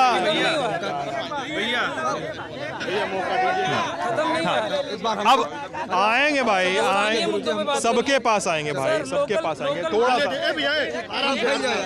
बोलिए। जैसे कि इन्होंने कहा कि कुछ योजनाएं सफल नहीं हुई। नहीं देखिए, इन्होंने जो कहा, क्या नाम है सॉरी आपका? संप्रीत सिंह, जिला महामंत्री अल्पसंख्यक मोर्चा भाजपा। संप्रीत सिंह जी, हाँ, संप्रीत सिंह जी, हाँ बोलना है तो अरे एक सेकंड, बोलना है ना, अंदर आ जाओ। और कलर तो हम बाहर से कहाँ से आए हैं, लोग मार देगा हमको। अरे नहीं भैया, आप चलते हैं, हमें ये बता दीजिए। संप्रीत जी, ये रुपेश नाम है ना? राहुल द्विवेदी। रुपेश किसका नाम था? रुपेश नहीं पता मुझे सर, कौन था? चलेगा, राहुल था। तो राहुल जी बता रहे हैं कि कई सारी योजनाएं बनी, तो उसको काम सही नहीं से हो पाया। टैक्स का पैसा लिया गया, टैक्स का पैसा बर्बाद हो गया। ये एक भाई साहब अब्दुल फ़हीम जो थे वो ये बता रहे थे, ये आप मोहम्मद फ़हीम बता रहे थे कि ये जिला सचिव हैं। अभी तुम बोल रहे थे कि जनता का बात सुनिए, तो जनता ही तो है। अरे गुरु ठीक है, तो ये लोग बोल रहे हैं, जिला सचिव नहीं है, तो ये लोग बोल रहे हैं कि ये लोग बोल रहे हैं कि रोजगार का मुद्दा, रोजगार के मुद्दे पे सरकार जवाब नहीं देगी, सरकार से जुड़े लोग जवाब नहीं देंगे। ये लोग बता रहे हैं कि जब भी नौकरी की बात करो, रोजगार की बात करो, तो सरकार से जुड़े लोग, ये तो कई जगह देखे हैं कि जब भी रोजगार से जुड़ी बात करोगे तो दुनिया भर के लोग ये लोग बोलने लगते हैं कि अरे यार ये लोग पहले कलेक्टर थे, ये लोग पहले आईएएस थे, हम भी पहले ये थे, ये अरे शांत रहो, ये 5-6 जिले में हम देख चुके हैं। जब भी पूछो भाजपा के लोगों से कि यार नौकरी का क्या, तो बोलते हैं कि अरे भैया सब लोग पहले कलेक्टर घूमता था, 2017 आने के सबका नौकरी चला गया। तो रोजगार के मसले पे भाजपा, अगर बलरामपुर में भाजपा की ओर से बढ़िया जवाब मिलता है तो मैं मानूंगा कि कोई तर्क भी है। तो नहीं, जैसे आप हमारी बात सुनिए। हाँ। सर सुनिए, सब जॉब मिले लेकिन योग्य आदमी को मिले। अगर जब सही से पहले जॉब मिलती थी, ये मतलब नॉर्मल सी बात है कि पहले जॉब मिलती थी। सर मेरा नाम सिद्धार्थ सिंह है जी। पहले जॉब मिलती थी लेकिन किसको मिलती थी? जो योग्य होते थे उनको मिलती थी कि एक विशेष वर्ग को मिलती थी? ये बात पूछना है। अब सब लोग योग्य है तो जॉब नहीं मिलेगी। सुनिए सर, जॉब अभी भी भर्तियां आ रही हैं, लेकिन उस पर जब अगर पेपर लीक हो रहा है, मैं भी टेट का पेपर देने गया था, मुझे खुशी की सुनिए सर, टेट का पेपर लीक हुआ, उस पर सरकार जांच कर रही है। पेपर जो भी पेपर हो सही तरीके से हो, योग्य आदमी को लेकिन ये तो यार 5 साल बीतने की बात हो गई ना। नहीं सर, पेपर इससे पहले भी लीक होता था लेकिन सरकार उस पर ध्यान नहीं देती थी। पेपर इससे पहले भी लीक होता था। कौन सा पेपर हरदम लीक हुआ? ये बता दीजिए कि इस पर जो ये लोग कह रहे हैं रोजगार के मुद्दे पर, भैया 1 मिनट, पहला चीज इस मैटर पे बोलूं, पेपर पहले भी लीक होता था लेकिन उसकी खबर नहीं लीक होती थी। अब दूसरी चीज रोजगार पे, भैया रोजगार पे सुनिए, तो जो सरकार रोजगार के रिलेटेड लोग कह रहे हैं कि सरकार ने रोजगार के संबंध में कोई कदम नहीं उठाए हैं। सरकार ने ही कौशल विकास के अंतर्गत एक योजना, एक कोर्स चालू किया था, जीएसटी का कोर्स था, जीएसटी का प्रैक्टिशनर का कोर्स 6 माह का कोर्स था, फ्री कोर्स सरकार करा रही थी। अपने यहीं बलरामपुर में 25 आपको ऐसे जीएसटी प्रैक्टिशनर से मिलवा सकता हूं। अभी इस टाइम आप मेरे साथ चलेंगे तो मिलवा दूंगा। 1 मिनट भैया, 1 मिनट रुकिए, मैं यही नगर की बात कर रहा हूं जिनको मैं व्यक्तिगत जानता हूं। 25 व्यक्तिगत ऐसे जीएसटी प्रैक्टिशनर से मिलवा सकता हूं जिन्होंने भारत सरकार की कौशल विकास योजना के अंतर्गत जीएसटी प्रैक्टिशनर्स का 6 महीने का कोर्स किया और आज कुछ नहीं तो गिरे हालत पर अगर वो महीने में कमा रहे होंगे तो 25 से 30 हज़ार रुपए कमाते हैं। तो जिन 25 को मैं व्यक्तिगत रूप से जानता हूं, तो फिर आप पूरे नगर को, पूरे जिले के बारे में देख के चलेंगे तो कहां जाएंगे? आपसे एक सवाल था जो आपसे एक सवाल था जो आपसे एक सवाल था। सुनिए, आपका नाम क्या है? मैं भूल गया, मेरा नाम बता दीजिए अपना प्लीज। अक्षय, आपसे एक सवाल था जो मैं बार बार पूछना भूल जा रहा था। आपने कहा एसपी यादव वाली बात आप ही नहीं उठाई थी ना, कि उनके परिवार के 7 सदस्यों के नाम वाली बात मैंने उठाई थी कि बीपीएल में आ गया था। मुझे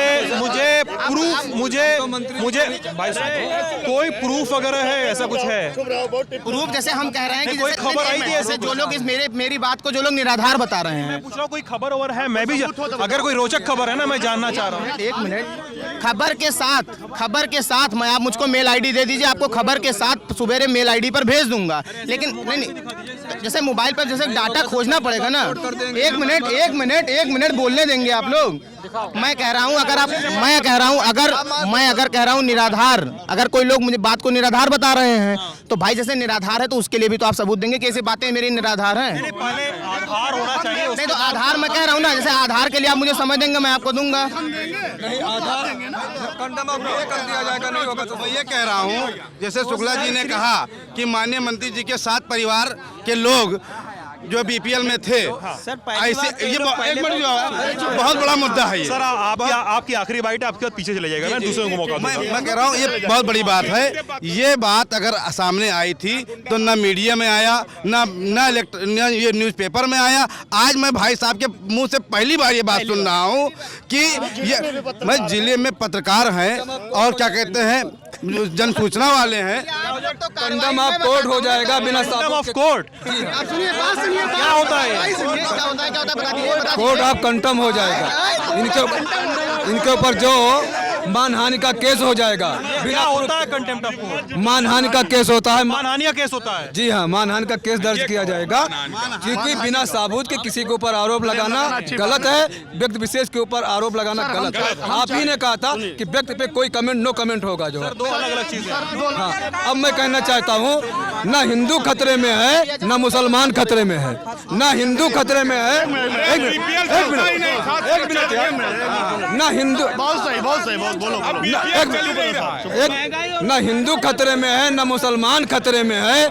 भारतीय जुमला पार्टी की वजह से हमारा संविधान खतरे में है। सर हो गया कविता, तो आप जा सकते हैं, मैं और लोगों से बात करूंगा। मुझे और लोगों से भी बात करनी है, मुझे तथ्य बोलेंगे मैं सुनूंगा, मुझे तथ्य सुनना है सर आपसे। आइए आइए। लड़के से क्या नाम है आपका? मैं सौरभ तुलसियान। सौरभ जी जी, मैं उद्यमी हूँ। मैं केवल 2 योजना सरकार से बहुत खुश हूँ जी। सरकार ने जो हमारे ODP योजना चालू की थी, ODOP योजना, 1 डिस्ट्रिक्ट 1 प्रोडक्ट, उसके अंतर्गत हमारे प्रोडक्ट को जो मसूर दाल था वो पूरे और राज्यों में उसको पहचान मिली। पहले हम उसको प्रोडक्ट को कहीं बेच नहीं पाते थे, हम केवल बहराइच जो यहाँ बेचते थे। उसके योजना के अंतर्गत हमें लोन मिला, तो हम उस प्रोडक्ट को अपने बंगाल और आसाम और यहाँ भेज रहे हैं। और निर्बाध हमें 24 घंटा बिजली मिली उद्योगों के लिए। बस और मैं कुछ नहीं कहना, बस यही चीज़ है। ये उन्होंने बहुत अच्छा किया, इसलिए मैं खुश हूँ बस। और बाकी लॉ एंड ऑर्डर हो गए? वो देखिए, लॉ एंड ऑर्डर तो अब भाई देखिए, सब सरकार में कुछ ऊंचा रहता है, कुछ नीचा रहता है, सब ऐसे ही रहता है। आप भी जानते हैं, हम लोग भी जानते हैं, सब ऐसे ही रहता है, कहीं अच्छा हो गया है। और चौतरफा परेशान, सुन लीजिए भैया, 1 मिनट। खालिस्तानी किसान हर हाल, देखो यार इसमें बदबू भी आ रही है। कोई शराब पिया हुआ होगा, कोई पिया। चलिए सुनिए, यूपी है। देखिए इन्होंने भैया जब सरकार में आना था तो इन्होंने कहा था ना गुंडाराज ना भ्रष्टाचार। अब की बात भाजपा सरकार पूरी तरीके से गुंडाराज चौतरफा चरम पर है। इनके लोग जहां चाह रहे हैं पूरी माफियागिरी है, पूरी जमीन कब्जा है। येऊ वर्मा जी का जमीन हो जहां आप खड़ा हो। अच्छा। और यहाँ भी बदनीयती है पूरी चौतरफा। वो वर्मा जी जिसकी जमीन है वो नहीं कब्जा पा रहे हैं। यही जहां हम लोग खड़े हैं, ये देशराज वर्मा की जमीन है इसी चौराहे पर। और इस पर भी ये देखिए पूरा कब्जा दिखाई दे रहा है। सुनिए, तो आप ये इनका जो चौतरफा गुंडा राज है और इनका कब्जा का स्कीम पूरा चल रहा है।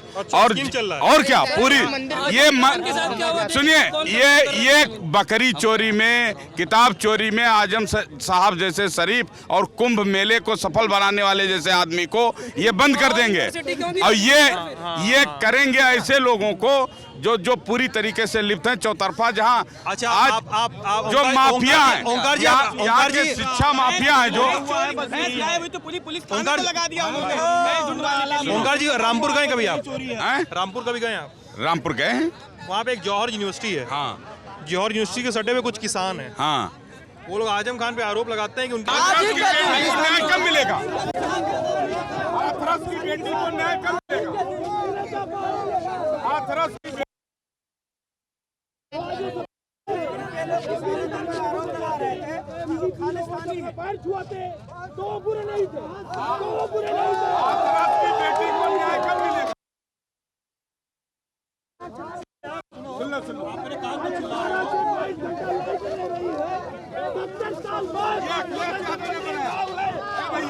तो आपने आरोप लगाया कि हम लोग केवल नेता को मौका दे रहे हैं। अब भीड़ जब बहस होती है ना सर, ये भीड़ बहस हम लोग रोज कर रहे हैं। इतने सारे लोग चिल्लाते हैं हम लोगों के ऊपर, आप मेरी बात नहीं सुन रहे हैं, आप मेरी बात नहीं सुन रहे हैं। सबकी लालसा होती है कि सब कोई कैमरे पे आ जाए। मुझे इससे दिक्कत नहीं है कि आप लोग मुझ पर क्या आरोप लगाते हैं। मेरा काम है कि मैं सबसे बात करूं। हम लोग एक कार्ड बनाते हैं सोशल मीडिया पे, एक टेक्स्ट लिखते हैं, उसको सोशल मीडिया पे शेयर कर देते हैं अपने। भाई ओपन है, आपको जिसको आना है आ जाओ, जिसको आना है आ जाओ। हम लोग किसी को फ़ोन नहीं करते। आप सुनिए, इस पूरी बहस में कितने बजे से आए आप? आम लोगों की आप बहस में कितने बजे से आए? हम तो जब आप आए हैं तब हम आए, पीछे खड़े थे। अच्छा, और रोहन द्विवेदी बच्चा कौन है? हाँ सर, हरिओम पाठक है मेरा नाम। हरिओम पाठक सर, रोहन एक बच्चा था जो बहुत तो हाँ, रोहन जी एक बच्चे हैं, वो भी वो चले गए। हाँ, तो ये लोग जो थे, ये लोग तो किसी पार्टी से थे नहीं। हम उनसे बातचीत किए, वो सबको बुरा भला बोल रहे थे, हर पार्टी को बुरा भला बोल रहे थे कि इसने अच्छा किया, इसने बुरा किया। वो लोग तो मुझ पर ये आरोप नहीं लगाते कि मैं पार्टी के नेताओं को चुन चुन के बात कर रहा हूँ। नहीं, अभी यहाँ जितने लोग अभी थे, हाँ क्या हुआ? ये भी बीजेपी से हैं, पता चला, पीछे से आवाज आ रहा है। और अब वो आरोप है, अब सब कई सारे लोग बोलते हैं कि अब सुने कई सारे लोग बोल के आए कि वो ऐसे ही जनरल पब्लिक हैं, लेकिन बाद में पता चलता है कि किसी के महासचिव निकलते हैं बाद में।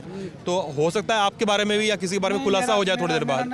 हाँ, अब बताइए, चलिए आपको बताइए बलरामपुर में दिक्कत क्या है, क्योंकि अब समय कम है और मेरे जेरी जी के पास धैर्य भी बहुत कम है और मेरे पास भी हो सकता है कम बचे थोड़ी देर बाद। हाँ, दिक्कत, हाँ बलरामपुर में जो दिक्कत है आप देख रहे हैं, थोड़ा ट्रैफिक की समस्या है। ट्रैफिक ज़्यादा इधर जाम लगता है क्षेत्र में पूरे, और बाकी थोड़ा छुट्टा जानवरों की भी समस्या चल रही है। छुट्टा जानवरों की समस्या चल रही है। अच्छा, और गौशाला वौशाला जो खुली है वो सब कैसे काम कर रही है? अब गौशाले पे आप जो सरकारी सिस्टम जो है वो उस काम हो रहा है, कैसे हो रहा है आप जानते होंगे। सरकारी सिस्टम से काम हो रहा है, जैसे क्या है सरकारी हाँ तो बताइए, आप ये बताइए कि आप सपा सरकार आई, भाजपा सरकार आई, बसपा सरकार आई, जो सरकार आएगा जो सरकारी सिस्टम आप नहीं देख रहे हैं। जैसे स्कूल में टीचर जाता है तो उसके टाइल्स बहुत अच्छे हैं, स्कूल बहुत अच्छा है, बिल्डिंग बहुत अच्छी है, लेकिन जो सिस्टम है पढ़ाई का, जिसको जो बच्चे की ज़रूरत है, उस पर कहाँ काम हो रहा है? कौन सरकार काम किया है बताओ? पहले से भी आज भी कभी नहीं हुआ, जड़ पे काम नहीं हुआ।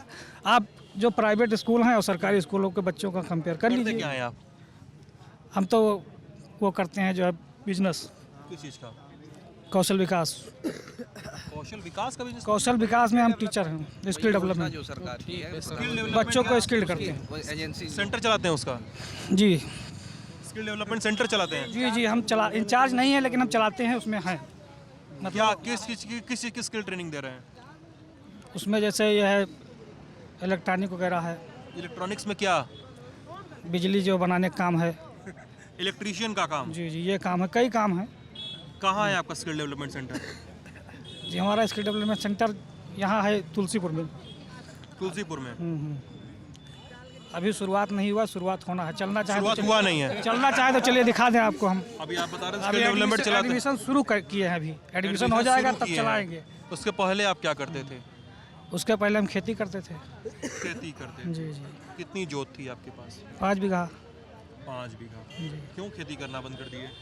खेती करना इसलिए बंद कर दिए कि जो है खुद को छुट्टा जानवर की समस्या, उसमें पूरा जो है खर्चा नहीं निकल पाता है, तो दूसरा काम करने लगे। खेती बंद? नहीं, बंद नहीं है, वो भी चल रहा है। हाँ। लेकिन जितना टाइम दे पाते हैं उतना करते हैं। और फिर स्किल डेवलपमेंट खोलने वाले हैं अभी, अब खोलने वाले हैं। अभी बोल रहे थे एडमिशन लेने वाले हैं। वो एडमिशन मतलब वही सर सच बता दीजिए, क्योंकि यहाँ लल्लन टॉप के दर्शक जो है ना, घूमते टहलते पहुँच जाएंगे तुलसीपुर तक। चलिए अभी चलिए। हाँ। वही अभी हम लोग एडमिशन की शुरुआत करने वाले हैं, अभी एडमिशन नहीं हुआ है। हाँ। अब शुरू करेंगे तब पढ़ाई करेंगे, उसके बाद में स्किल करेंगे। अच्छा, अभी सब पाइपलाइन में है मामला? पाइपलाइन में है मामला। हाँ। अच्छा, तो हाँ बोलिए, बताओ। हाँ आते हैं दोस्तों। बलरामपुर के विषय में आप बात करना चाहते हैं। बोलिए। आप कह रहे हैं बार बार की जो नाम श्रेयस त्रिपाठी मेरा नाम है। बताओ।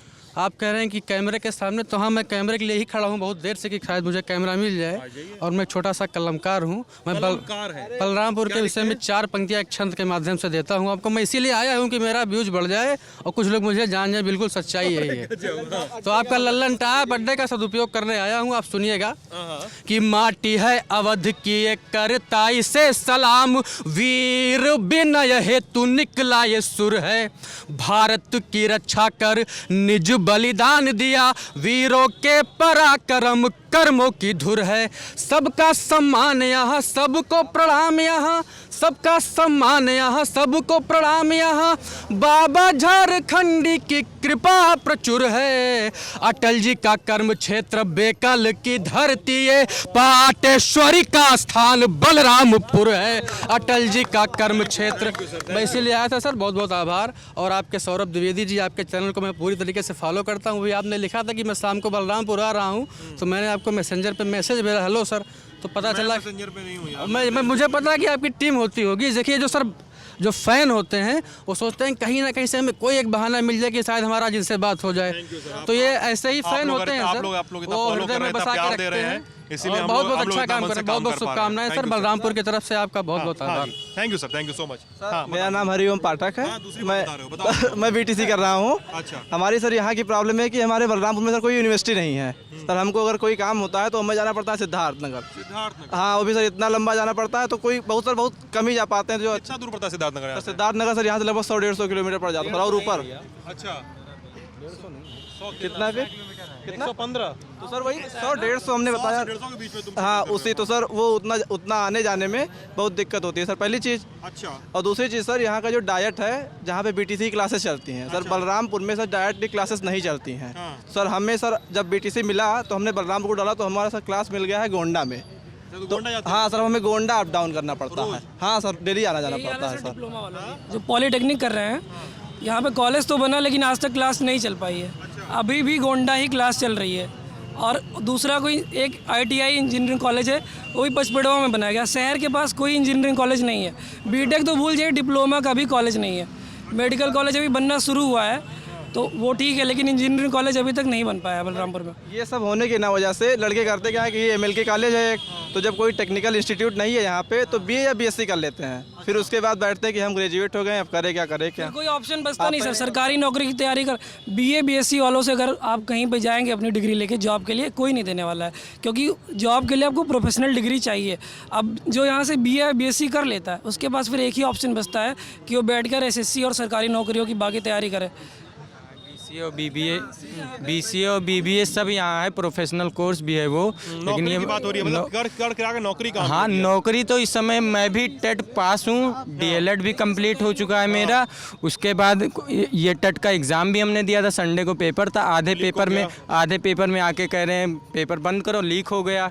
और हम लोग करें क्या? टेट भी पास है, 71,000 वैकेंसी खाली है, उसका कोई योगी जी दे ही नहीं रहे हैं, उसका खोल ही नहीं रहे हैं कि उसको कब देंगे, कब उसका विज्ञापन आएगा। हम लोग उसके लिए तैयार हो ना हो, अब कब तक ऐसे घूमेंगे? क्योंकि 2020 में मेरा कंप्लीट हो चुका है, उसके बाद विज्ञापन आ नहीं रहा, हम लोग करें क्या? किस चीज़ का कंप्लीट हो चुका है? DLED मेरा कंप्लीट हो चुका है, टेट भी मेरा क्वालिफाई है, प्राइमरी और जूनियर दोनों। और फिर भी हाँ बोलो। अभी आप यूनिवर्सिटी के लिए बोल रहे थे, 2015 में माता प्रसाद पांडे जी सिद्धार्थनगर के थे। ये MLK PG कॉलेज, विधानसभा अध्यक्ष थे MLK PG कॉलेज, जो कि यूनिवर्सिटी बनने वाली थी। ये ले गए, अपने सत्ता का दुरुपयोग किया इन्होंने, और बलरामपुर को धोखा दिया, और ये चले गए उसको सिद्धार्थनगर यूनिवर्सिटी बना दिए। ये दुर्भाग्य है, ये दुर्भाग्य है बलरामपुर का। आरोप हो गया। 17 पे क्या किया? 17 के बाद क्या किया? 17 पे सर आज आप देख रहे हैं, जाइए संयुक्त अस्पताल के बगल में एक भव्य मेडिकल कॉलेज का, KGMU का सैटेलाइट सेंटर। भाई साहब, अब 2 साल, वो बहुत दिन से नहीं बन रहा है। शुरुआत हो गई, अब बनेगा। 75 मेडिकल कॉलेज 75 जिले 75 मेडिकल कॉलेज के लिए कहा गया है। 40 मेडिकल कॉलेज का लमसम कुछ शिलान्यास हो चुका है, कुछ का उद्घाटन कर दिया गया है। कितना लोग MBBS करेगा? भाई साहब सीटें बढ़ेंगी। अभी तक क्या होता था कि केवल मारे रहती थी, स्वास्थ्य सेवाएं मिलेंगी, यहाँ से कल लखनऊ नहीं भागना पड़ेगा अगर छोटी सी चोट लगती थी। तो 300 बेड का अगर इलाज कराना, मेडिकल कॉलेज बनने से कौन सा, अरे सुनिए, मेडिकल में इलाज भी होगा। मेडिकल कॉलेज बनने से तुरंत खटाक से कौन सा इलाज हो जाना है? हमको ये बताइए कि जिला अस्पताल में बेड बढ़ाए जाएं, ट्रॉमा सेंटर बनाए जाएं, जो सेकेंडरी सेंटर हैं, टर्शरी सेंटर हैं, उनको ठीक किया जाए, कि पहले एक दूरी सूत्री कार्यक्रम चलाया जाए कि पहले अब मेडिकल कॉलेज शिलान्यास होगा, बनेगा। ऐसे थोड़े पहले CT स्कैन नहीं था, एक्सरे नहीं था, अल्ट्रासाउंड जब कराने जाओ तो वहाँ के दलाल बैठते थे, और दलाल कहते थे कि जाओ बाहर जाओ, तुम लोग वहाँ पे कराओ अल्ट्रासाउंड और एक्सरे। लोग जाते हैं मेडिकल कराने, हम लोग का, मेरे भाई का SI का मेडिकल था, CPU का, तो वहाँ पे जब मेडिकल कराने जाओ तो पहले पैसा लेते हैं। अब भैया जो बैठते हैं, अब हम उनको पहचानते हैं। मैं खुद गया हूँ, मैं खुद दिया हूँ। मेरा DLED का जब एडमिशन लेना था तो मैं गया, मेरा मेडिकल बनाना था, वो सब देखे, मैं जाके अंदर अस्पताल में वो सब कराया। उसके बाद लास्ट में कह रहे हैं 2 बजे आओ, 100 रुपया जमा किए हैं, उसके बाद हमको मेडिकल दिए हैं। कराइए तो 30 रुपए लेते हैं। आप ब्लड ग्रुप का अगर जाँच करवाए तो 30 रुपए लेते हैं। हाँ, मुट्ठी भर के नौकरी के लिए सर इतना लड़ना पड़ रहा है। हेलो, ये बता रहे हैं कि मुट्ठी भर की नौकरी के लिए सर इतना लड़ना पड़ रहा है, इतना चाहे इतना आप टैलेंटेड है, लेकिन इसमें इतना है कि बेरोजगारी बिल्कुल इतना चरम सीमा पे है कि सर सरकार को इसको रोजगार देना चाहिए आदमी सरकार जी बिल्कुल। और अगर आलम ये है कि माँ बाप भी अब डर रहे हैं कि पढ़ाने से कि लड़का बेरोजगार ना हो जाए, इसीलिए अब रोजगार भी बोलना से डर रहे हैं जी कि लड़का बेरोजगार ना हो जाए। पढ़ के मैं सोच रहा हूँ ना पढ़ता तो ज़्यादा बेटर था। मैं काम कुछ करता, अपना बिजनेस प्रिपरेशन कर रहा था अलीगढ़ में, वहाँ पे 1 साल मैंने प्रिपरेशन किया क्लैट का। मेरा नाम राशिद अली है जी। मैं क्लैट का प्रिपरेशन कर रहा था अलीगढ़ से, फिर यहाँ मेरे पापा बुला लिए, कह रहे हैं इसमें स्कोप नहीं है, अब तुम ये सब छोड़ो, अब यहाँ पे कोई दुकान डलवा देते हैं, ये करो।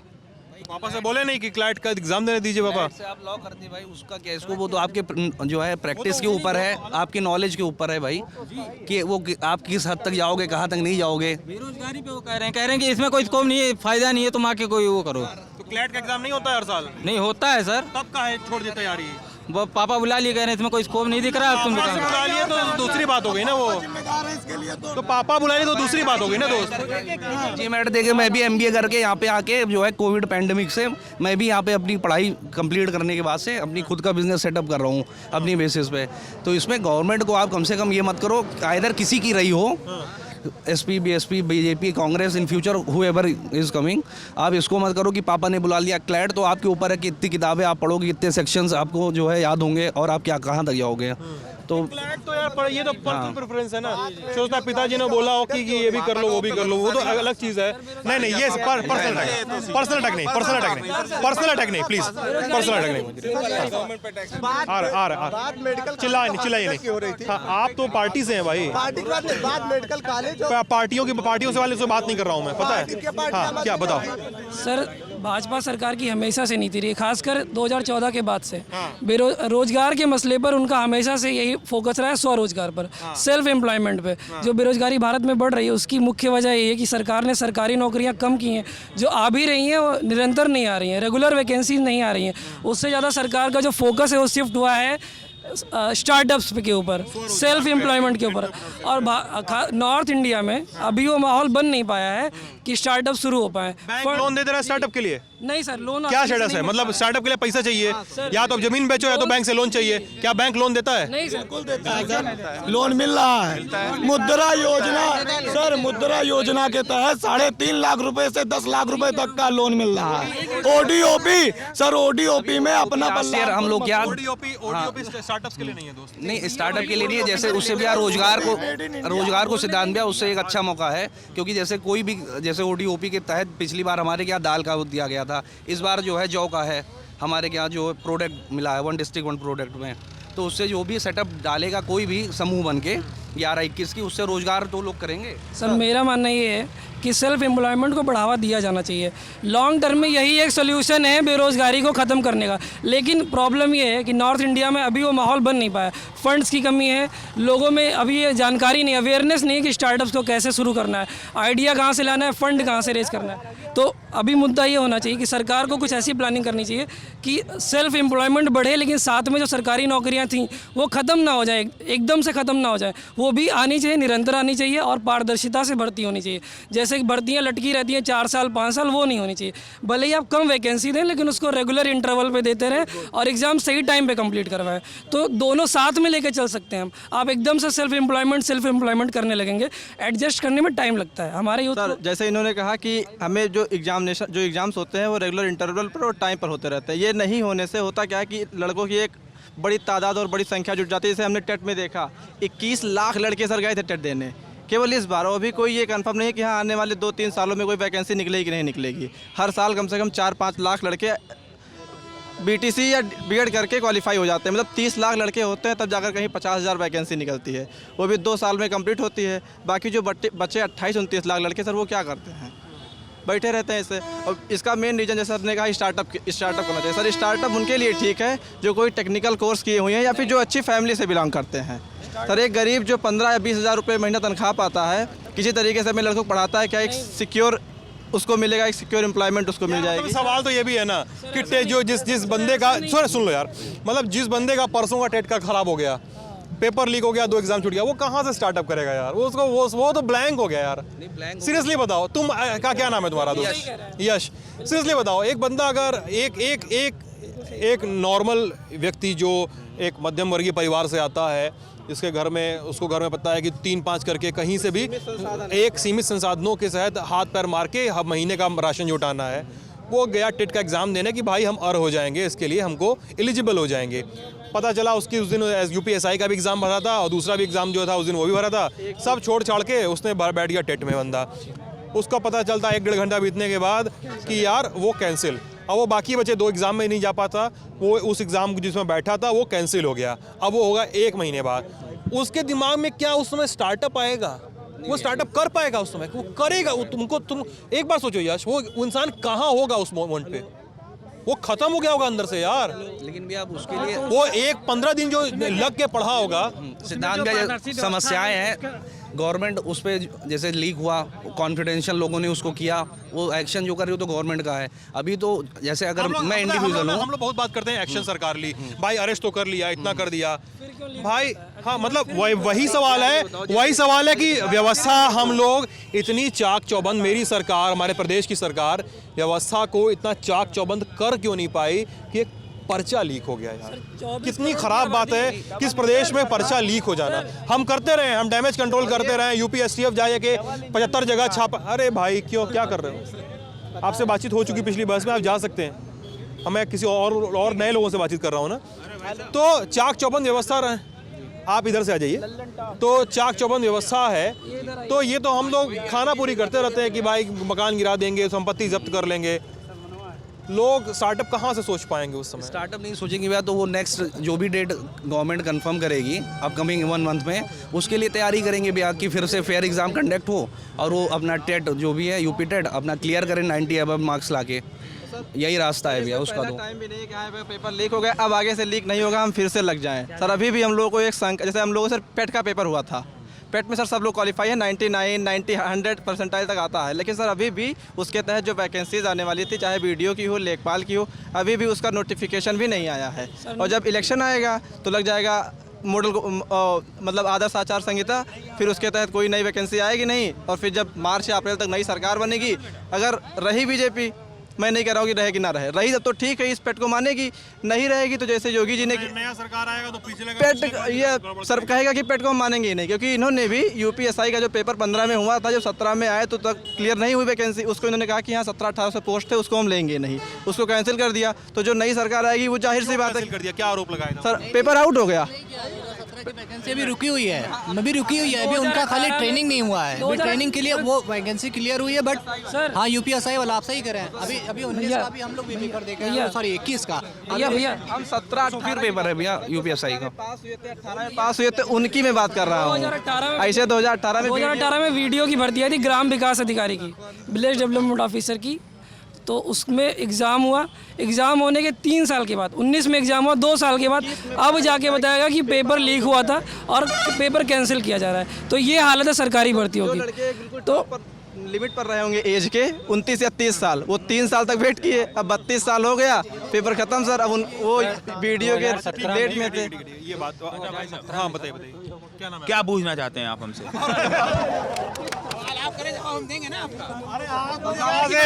आप मुझे वहाँ इतनी देर से हाथ दिखा रहे थे, मुझे लगा आपको कुछ कहना है। कोई समस्या नहीं है, समस्या लोगों के द्वारा उत्पन्न की जा रही है जबरदस्ती। मेरा गौरव श्रीवास्तव नाम है, मैं भारतीय जनता पार्टी युवा मोर्चा का राष्ट्रीय उपाध्यक्ष हूँ।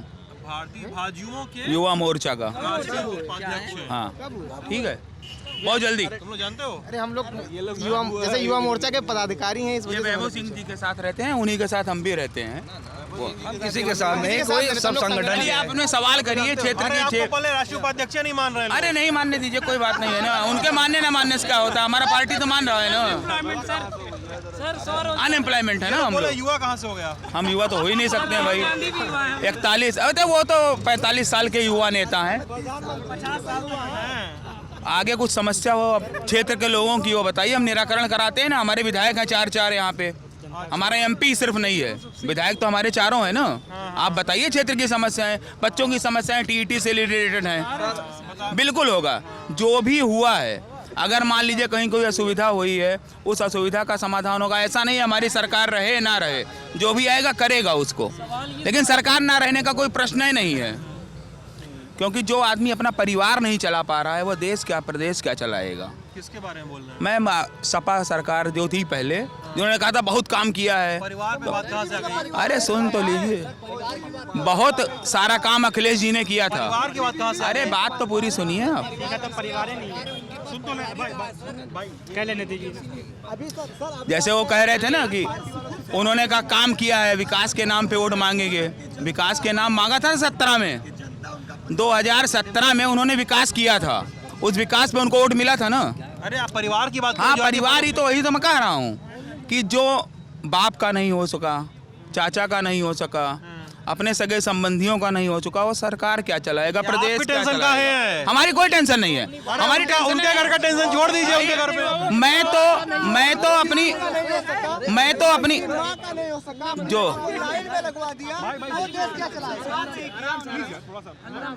देखिए, मैं जो भाई सुनिए, क्या नाम है आपका? मैं भूल गया। गौरव श्रीवास्तव। मनोज जी। गौरव श्रीवास्तव। गौरव जी।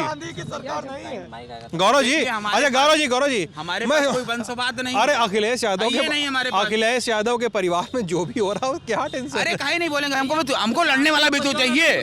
हम अकेले लड़े क्या चुनाव? आपकी पार्टी में वंशवाद मेरे कहने का मतलब ये है कि जैसे हम चुनाव लड़ने आएंगे, बलरामपुर विधानसभा लड़ेंगे ना, कोई कैंडिडेट भी चाहिए लड़ने के लिए, हम अकेले लड़ें।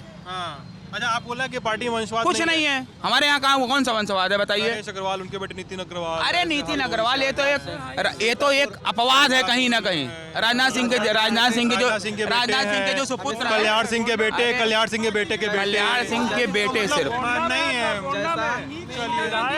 आप मानेंगे नहीं मेरे ख्याल से? नहीं मैं मानूंगा, बिल्कुल मानूंगा। हमारे यहाँ राजनाथ सिंह थे राष्ट्रीय, अरे उनके बेटे राजनाथ सिंह राष्ट्रीय अध्यक्ष थे, फिर कोई दूसरा हुआ, उनके परिवार का नहीं हुआ ना, फिर कोई दूसरा राष्ट्रीय अध्यक्ष हुआ, नड्डा साहब हैं। तो कौन सा शिवपाल यादव राष्ट्रीय अध्यक्ष हो गए थे? शिवपाल यादव की छोड़ दीजिए, शिवपाल यादव को तो अखिलेश जी ने गर्दन से दबा दिया पैर रख के। तो दोनों जगह क्राइटेरिया। अरे मनोज जी, दोनों जगह एक क्राइटेरिया नहीं लगेगा। कैडर एक है हमारा, हम लोग दरी बिछाने वाले आदमी हैं बाबूजी। दरी बिछाएंगे, पार्टी हमको कहीं रखे ना रखे, कोई जरूरत नहीं है हमको। अरे मत ये सब मत कमेंट करो यार, कोई कुछ भी पहन सकता है। अरे बाबूजी वो मेरी हैसियत है, मैं पहनूं अपनी हैसियत से। चलिए ये सब कमेंट मत करो यार, कोई कुछ भी पहन सकता है, कोई कुछ भी पहने, कोई कुछ भी खाए पिए, क्या दिक्कत है आप लोगों को? चलिए हाँ ठीक है। तो बस हमारी अपेक्षाएं हैं। अपेक्षा की आपकी आप बहू की अपेक्षा है? हाँ बिल्कुल भी अपेक्षा है, और क्या। हम अपनी सरकार से अपेक्षा है कि जो हमारे यहाँ विकास नहीं हो पाया, जो हम नहीं कर पाए, जो भी हम नहीं कर पाए, जैसे लगता है कि यहाँ से लेके चले जाए शुगर फैक्ट्री तक सड़क नहीं हम बना पाए, हमारे अधिकारी भी उसी चलते हैं। मैं सुना तो लोग मान नहीं रहे थे। यहाँ से लेके शुगर फैक्ट्री सड़क नहीं है हमारे पास, नहीं बना पाए। कोशिश करेंगे कि 2-3 महीने की सरकार बची है उसको बनवाएं, चाहे हमारा चुनाव आ रहा है तो बनवा लिया जाए। हाँ बिल्कुल बनवा लिया जाए। चुनाव पहले अभी 5 साल तक नहीं बना। अरे देखिए हमारा एक सिद्धांत। अरे इस चीज पे अब कैसे हम कटाक्ष करें? आपको मैंने प्रूफ के साथ बताया कि जैसे ये रोड जो पीडब्ल्यूडी और उसके बीच में फंसी हुई थी, एनएच के बीच में, उसके वजह से नहीं बनी। सब इस मामले पे हम नहीं बोलेंगे कि आप क्या तंज कस रहे हैं, लेकिन ये रोड टेक्निकल है कि बाकी बन गई है, केवल यहाँ से 4 किलोमीटर के लिए डीएम साहब उनके कप्तान साहब के आवास के सामने तक बाकी बची हुई है। आगे समझिए कि सरकार तो आनी है और सीट आएगी 370, इससे कम आएगी नहीं।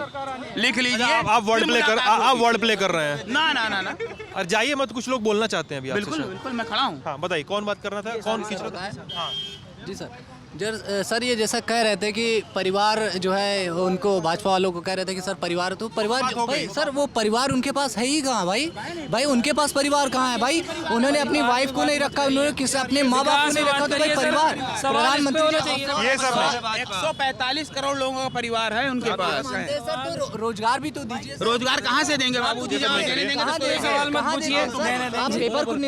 भैया देखिए, परिवार किसी का क्या कर रहा है उससे हमको फर्क नहीं पड़ना चाहिए। जनता को सिर्फ एक बात से फर्क पड़ना चाहिए, विकास कौन कर रहा है, वो परिवार का आदमी है या पार्टी का आदमी, उससे फर्क नहीं पड़ना चाहिए। मुद्दे जो है उस पर बात होनी चाहिए, परिवार को टारगेट नहीं करना चाहिए किसी के। बात ही है। रोजगार चाहिए। दूसरी बात, अगर बलरामपुर के मुद्दों की बात करेंगे, बलरामपुर के मुद्दों की बात करेंगे। बनना बोलो यार। अरे यार सर भद्र शब्दों का प्रयोग मत करें यार, टॉपिक समझ के बोला करो। जो काम करेगा वो 22 में फिर से आएगा। हम लोग युवा हैं, हम लोग की एक युवा सोच है कि जो काम करेगा, जो आगे आएगा वो 2022 में वो फिर से चुना जाएगा। 2022 में वो चुना जाएगा। ना हम किसी पार्टी से हैं, ना हम किसी जाति से लेकर बात करना चाहते हैं। लेकिन ये तो बहुत क्रिप्टिक सेंटेंस होता है ना कि जो काम करेगा चुना जाएगा। अभी लोग बता रहे हैं कि सरकार, हाँ क्या हुआ सर अच्छा सर, जनता है, जनता जाग चुकी है। आप कहीं भी जाएंगे, पूरे जिले में घूमेंगे, जनता जाग चुकी है। जो काम करेगा वो चुना जाएगा। 2 मिनट का समय दे दीजिए। क्या 2 मिनट का समय गांव किसान हमने दिया। गांव किसान मंजन बेचे। जबरदस्ती कोई पकड़ के तो नहीं लाया। क्या नाम है आपका? हमारा नाम संतोष कुमार कसौधन है। संतोष जी, हाँ, हम गोंडा के रहने वाले हैं। कहाँ के? गोंडा के। ये बलरामपुर के बगल। अच्छा और मंजन बेच रहे हैं। मंजन? हाँ, कैसा मंजन है ये काला पीला दांत गारंटी के साथ सफा करो। काला पीला दांत गारंटी के साथ सफा करो। अखिलेश यादव की सरकार सफा हुई। नहीं भाई एक आदमी अभी आप लोग एक आदमी अपना प्रोडक्ट बेच रहा है, आप ट्रोल कर रहे हैं बैठ के। दांत मसूड़ा में कोई भी समस्या हो तो उन सही किन जाए। और अंगूठा के बल से दांत अंदर के भी सफा किन जाए। दांत के अंदर भी? हाँ। अच्छा। और बच्चन के दांत तुरंत सफा किन जाए। कैसे बनाते? आयुर्वेद है 100%। आयुर्वेद है 100%। कैसे बनाते कैसे हैं? ये जड़ी बूटी का भस्म मंजन है। जड़ी बूटी का भस्म मंजन है। बड़ा भारी आइटम लग रहा है। जड़ी बूटी कौन सी अभी पूछिए ना। और इंजड़ भटवास लाचिचरा लवांग इलायची काली मिर्च अजवाइन फिटकिरी सौंफ मेथी जीरा जावित्री फरारी नमक नींबू का छिलका धनिया मेथी सतरीठा। इतना नाम कैसे याद हो गया आपको? छोड़ा जाता है, जब बनावा जाता है तो याद करे पड़ता है। कौन बनाता है? आप बनाते हैं कि घर में? हम ही बनाते हैं। यही बनाते। कितना बेचते हैं दिन भर में? ये बिक जाते है अभी 400-500। 400-500 रुपये का। अच्छा, हमको लगा 400-500 मंजन बेच दिया। अच्छा ये बताइए, आप बहुत इंटरेस्टिंग व्यक्ति लग रहे हैं हमको। क्या नाम बताए थे भैया अपना? संतोष जी। संतोष जी, ये काम कब शुरू किए आप? ये सन 2016 में यहाँ जिला में यहाँ एक उद्योग आधार से एक रजिस्ट्रेशन करान, उसके बाद से शुरू 16 में। हाँ, और सन 2001 से यह का हम अपना यूज करे शुरू की हम। नहीं समझे नहीं। 2016 से आप बनाना शुरू किए? हाँ। और पहले से यूज कर रहे हैं? पहले से यूज 2001 से? हाँ। और खेती किसानी कुछ है? खेती वो करते हैं, यू करते हैं? नहीं, खेती बटाई है। बटाई पे है। हाँ, गरीब आदमी है, क्या करें। दूर पर जाते है तो वो दूसरे क्षेत्र में पर जाते है। अच्छा, इसमें इनकम बढ़िया है तो उसको क्यों करेंगे? 35 रुपए का बेच रहे हैं 10 ग्राम का चूरन। आँख का ड्राफ ड्राफ भी बनाते हैं जी। अरे 100% आयुर्वेद। क्या होता है इनमें? इसमें पानी गिरत हो, आँख मैल हो, कचड़ान हो, गड़त हो, उठी हो, और जैसे शुरुआत मोतिया बिंद हो, पानी गिरत हो, और जैसे रतौंधी, और आप यानी एका छोड़बो तो आपका पहला दिन से बढ़िया महसूस हुई। और भी कोई दवा? नहीं, हमारे पास इस वक्त जो हम बनाते हैं 2 दवा है और 2 नहीं है। दूसरी और 2 दवा है? हाँ। क्या? एक है साफ सफाई जादुई पाउडर आयुर्वेद। साफ सफाई जादुई पाउडर आयुर्वेद का क्या करता है? साफ वो जैसे कोई अंग आपका जहाँ नहीं सफा होता है, मैल वैल लगा है, हाँ, उसको आप तुरंत सफा कर दीजिए। हमारे पाउडर कर दिए साफ। हाँ। अच्छा, और फिर और चौथा वाला क्या आइटम है? चौथा वाला है खांसी की दवा। खांसी की दवा? दमा खांसी, सूखी खांसी, गीली खांसी और जकड़न की है। लेकिन अब ही वो जैसे हर दुकान पर मिल रहा है, उसको बता दे रहे हैं कि सब ये चीज़ यूज करो। जवाई पुलिस परेशान नहीं करती आपको, या अपने हाथे से बना दवा बना के सोच लें? जो ये प्रधानमंत्री ने हमारे राष्ट्रपति प्रधानमंत्री लोकल वोकल प्रोडक्ट, किसान मजदूरों की बात करो, बेरोजगारी की बात लिखा है लोकल वोकल ग्लोबल, इस पे लिखा भी हुआ है आपने। कौन है? Vocal for local. बेरोजगारी। क्या नाम है आपका? भाई नहीं, उनको आगे रहने देना है, उनको आगे रहने दीजिए। मैं उनसे बात कर रहा हूँ, वो आगे रहेंगे। और मुझे प्लीज़ मत बताइए मुझे किससे बात करनी है। एक व्यक्ति आया है जो इसके इस पे लिखा है लोकल वोकल ग्लोबल, वो अपना घर का काम कर रहा है, वो बेचना चाह रहा है, वो उसने ट्रेनिंग ली है। आपको क्या समस्या है इससे? मुझे कोई समस्या नहीं है, यहाँ पे मौजूद किसी भी एक व्यक्ति को समस्या नहीं है। तो सर मेरी शुभकामनाएं आपके साथ, लेकिन मुझे डर है कि इन चीज़ों की सेफ्टी को लेकर। अब पता नहीं अब मुझे ये भोपू भी लेकर टहल रहे हैं आप, इसी से बोलते हैं ना ये।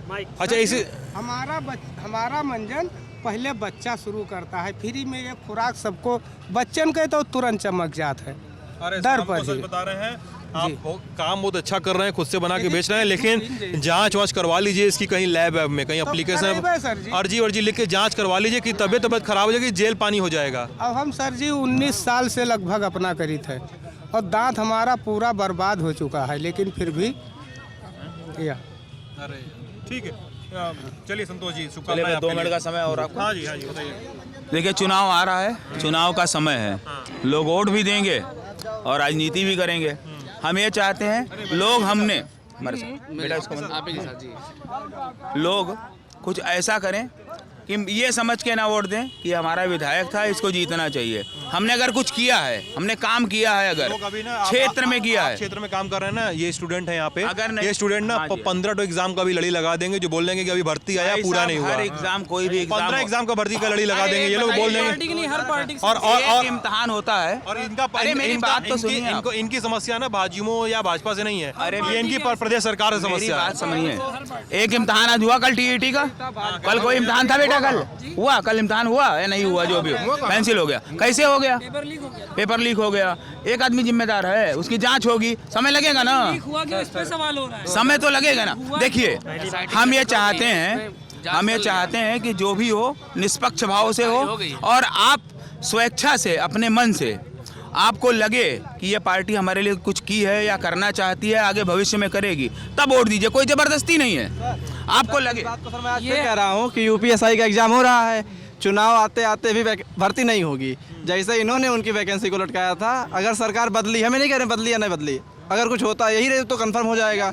अगर बदली सरकार तो जो ये परीक्षा हुई है यूपीएससी सर, इसकी कोई मान्यता नहीं रहेगी। ये मान्यता कैंसिल हो गई, ये लोग भी कर देंगे। हर पार्टी की समस्या है सर। ये क्या करेंगे, जो शिक्षा मित्र पास करके गए हैं इंटर या 12th, उनको कर लेंगे परमानेंट टीचर, और जो बीएड या बीटीसी उनसे अच्छी योग्यता वाले हैं उनको रोक देंगे सर। सर ये हर पार्टी की समस्या रही है। इस देश में सबसे अधिक आबादी युवाओं की है, जो भी पार्टी आती है उनको वोट बैंक की तरह टारगेट करती है। कोई भी पार्टी आती है, सरकारी नौकरियों का यही हाल रहता है। समाजवादी पार्टी की सरकार थी, जब भी भर्ती होती थी हमेशा यही सवाल उठता था, सिर्फ एक ही जाति के लोग, एक ही वर्ग के लोग क्यों भर्ती हो रहे हैं? सर ये बात सही है, सर ये बात सही है सर। आरोप लगने से कुछ नहीं होता। सर भर्तियां कैंसिल हुई हैं, उन पर जांच हुई है, पूरा का पूरा भर्तियां हुई हैं, आरोप नहीं लगे, पूरा का पूरा भर्तियां हुई हैं, एक ही कास्ट के बहुत लोगों की भर्ती हुई है। इलाहाबाद हाई कोर्ट के जो जज हैं उनकी इस पर टिप्पणी है कि हाँ इसमें एक ही जाति के लोगों को लिया गया है। इलाहाबाद हाई कोर्ट के जो जज हैं उनकी ये टिप्पणी है। आप पार्टी ये जो इन्होंने कहा कि केवल आरोप लगते हैं, जो अभी आपको जस्ट बता के गए थे कि 2013 में कृषि विभाग की जो भर्ती कृषि की हुई थी, उसमें 23 में से 22 भर्तियां सिर्फ एक परिवार से गन्ना समिति की हुई थी, और उस पर प्रवीण सिंह जी अपने बलरामपुर के उन्होंने मुकदमा भी कर रखा है। तो ये उसको नहीं मानेंगे, लेकिन उनका कहना है ना कि बस केवल टाल देना है कि आरोप लग रहे थे। देखिए ऐसा है, 2017 में हम लोगों ने नेशनल लेवल आंदोलन किया है एसएससी के खिलाफ। उसमें ये हुआ कि जब हम लोग सेंटर का इशू है भैया, लेकिन 2017 में आप ही लोग के लिए दिन रात लग के 1.5 महीने तक आंदोलन हमने किया। हम लोग ठीक है, लगभग पाँच लोग थे, जिसमें 4 लोग अभी सरकारी जॉब में है हमारे साथी। और वो इसमें ही हुआ कि योगेंद्र यादव वगैरह सब लोग थे, सब लोग आए, और उसमें खरीद फरोख्त का चलने लगा कि हम लोग हमारा बैनर लगा लीजिए, अलग पार्टी आई कि हमारा बैनर लगा, ये सारी चीज़ें हुई। तो ये नेताओं का साठ गांठ है कि मतलब युवाओं को मतलब बेवकूफ़ बनाना रहता है। कोई भी सरकार आए बेवकूफ़ ही बनाएगी, युवाओं को मतलब छल लेगी, बस ये चीज़ है। और सब सरकार यही कर रही है और युवाओं का कोई नहीं है, बस वो का समय मैं निकलता हूँ। ऐसा है ना, बस युवाओं के लिए हम कर रहे हैं, अभी भी कर रहे हैं, कल भी करेंगे और परसों भी करेंगे। और रही बात चुनाव की, जैसे अब चुनाव का माहौल आ रहा है तो आप लोग भी आएंगे, और भी पार्टियों के और भी न्यूज़ चैनल वाले आएंगे। देखिए चुनाव एक मतदान होता है, मतदान का मतलब मनदान होता है। आपका मन किसके साथ है वो सोचना चाहिए। आप अगर हमारे साथ हैं आइए, आप हमारा विरोध करना है करिए, बिल्कुल करिए। अगर हमने नहीं कुछ किया है बिल्कुल करिए। अगर हमने कुछ किया है, हमें काम के भरोसे वोट चाहिए, नाम के भरोसे नहीं। ये बात तो तीसरी बार बता रहे हैं, लेकिन लड़के कह रहे हैं युवाओं के लिए क्या किया। आप किस पार्टी? अरे वो उन्होंने बता चुका है, वो के बारे में पूछिए, मेडिकल कॉलेज के बारे में पूछिए इनसे। बता रहे हैं मेडिकल कॉलेज में कुछ नहीं किया। क्या बताएं? यहाँ का मेडिकल कॉलेज ठीक है, हमारे यहाँ स्थिति अभी बहुत अच्छी नहीं। आपके यहाँ 100 बारात आए, अरे एक छोटा सा मिसाल ले लीजिए, अभी कोरोना आया ना सर, मुझे मैं आपसे सीरियसली बता दूं मनोज जी, बच्चा यहाँ खड़ा है, मोबाइल देख रहा है, मुझे चिंता हो रही है। आप चाहें तो चले जाएं, भाजपा के समर्थक और लोग भी होंगे।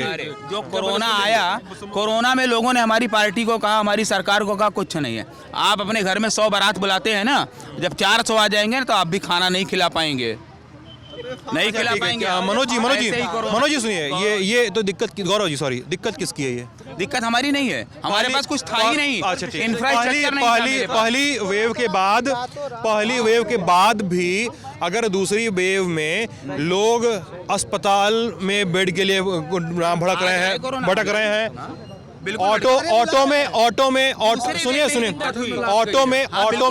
में लोगों की लाश गई है, लोग अपने परिजनों को मुंह सांस दे रहे हैं, सिलेंडर नहीं मिल रहा है, सिलेंडर के लिए रात भर लाइन लग रही है, मैसेज घूम रहे हैं व्हाट्सएप पे। मैंने कम से कम उस समय, मैं खुद उस समय बीमार था, मैंने उस समय लोगों को कितनी तरह से मदद पहुंचाने की कोशिश की है कि भाई आपको सिलेंडर मिल जाए, आपको बेड मिल जाए, 100 फोन करने पे। ये किसकी दिक्कत है? ये दिक्कत ऐसी है कि अगर मैं बस इतना सवाल है कि गौरव जी, फर्स्ट वेव के बाद भी कोई तैयार नहीं हो पाया। नहीं, तैयार होने की समय भी उनको नहीं मिला फर्स्ट वेव के बाद ना। आप ये बताइए, आपने अपने घर में शादी का कार्यक्रम रखा और 200 आदमियों का दावत लिया और 800 आ गए तो क्या करेंगे आप? 800 कैसे आ जाएंगे? कैसे आए, क्या कैसे मैनेज करेंगे उसको? 200 आदमी की अगर आपको यही ऐसा ही कंपैरिजन करना है ना, सुनिए, अगर आपको ना सुन ले भाई, अगर आपको इस तरह के कंपैरिजन करने हैं कि शादी के बारात में और कोरोना के पेशेंट में कंपैरिजन करना है, तो मैं ये कहूंगा कि शादी की बारात में मैं अगर 100 लोगों को बुलाता हूं और कोरोना के पेशेंट अगर 400 आ जाते हैं 100 की जगह, तो सरकार नाइट लॉकडाउन लगा रही थी, सरकार ओपन में मैरिज मना कर रही थी, इसको मना कर रही थी, उसको मना कर रही थी, सरकार उस समय पंचायत चुनाव हो रहे थे पूरे यूपी में, सरकारी शिक्षक कितने सारे मारे गए, इतने सारे शिक्षक मारे गए, तो 100 का 400 किसने बनाया? कुछ कमियां थी हमारी, सर लोगों की गलती है, मैं नहीं बोल रहा हूँ लोगों की गलती नहीं है, लेकिन लोग किसको देखते हैं?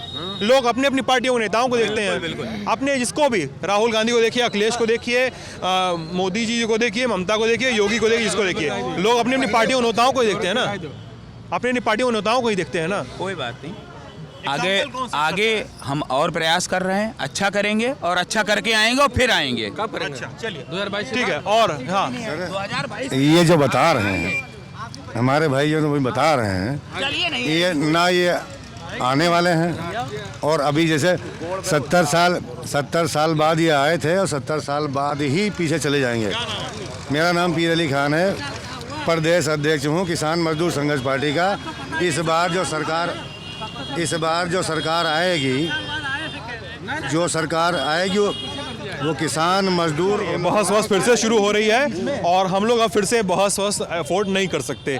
एक बार बहस वो बंद करवाया जा चुका है, अब हम दोबारा नहीं करना चाहते हैं। तो सबके अपने अपने आरोप हैं, अपनी अपनी पार्टियों पे, सब अपने दूसरी पार्टियों पे, विरोधियों पे सबके आरोप होते हैं। कोई कहता है किसी पार्टी ने कुछ नहीं किया, कोई किसी पार्टी ने कहता है कि बहुत कुछ कर दिया। अपनी अपनी पार्टियों को लेकर अपने अपने आरोप हैं। जेरी जी हमारे साथी जो है भाई, अब वीडियो खत्म होने वाला है और वो सब आप अपनी बात बाद में कर लीजिएगा मुझसे। तो सबके अपने अपने आरोप हैं, सबके अपनी अपनी बातें हैं। हम पर भी आरोप लगते हैं कि भाई हम बात नहीं सुनते हैं या हम किसी की बात करने नहीं देते हैं, तो वो सब अपनी जगह है। हमारा भाई शांत रहो, जाओ ना यार, क्या नाम है आपका? सर मेरा नाम विनोद जी, क्या दिक्कत है? मैं भी कुछ बोल रहा हूँ, या तो बलरामपुर वालों की आदत नहीं है बात सुनने की क्या? सर मैं बात कर रहा हूँ यार। तीसरी बार एंडिंग की कोशिश। जेरी जी हमारी लल्लन टॉप की गाड़ी पे बैठे हुए हैं और उनके हाथ जवाब देने लगे हैं और बोल रहे हैं कि कमर में भी स्टिफनेस आ गई है। तो ये बातचीत को हम दूसरी बार काटना नहीं चाह रहे हैं, अब खत्म करते हैं। सबके अपने अपने आरोप हैं, अपनी अपनी बातचीत है, लोग कहते हैं कि इसने काम किया है, उसने नहीं कराया, उसने कराया, उसने नहीं किया। अब कोई हमें ही आरोप कर लगाता है कि हमने पार्टियों से बात की, और कोई हमसे कहता है कि हमने पार्टियों से बात ही नहीं की। तो हम तो सब सुनते हैं, सब कहते हैं, कोशिश रहती है कि सबकी बात को दर्ज करें। आप लोगों को कैसा लगा हमें ज़रूर बताइएगा वीडियो कमेंट सेक्शन में। अपना ख्याल रखिएगा, शुक्रिया।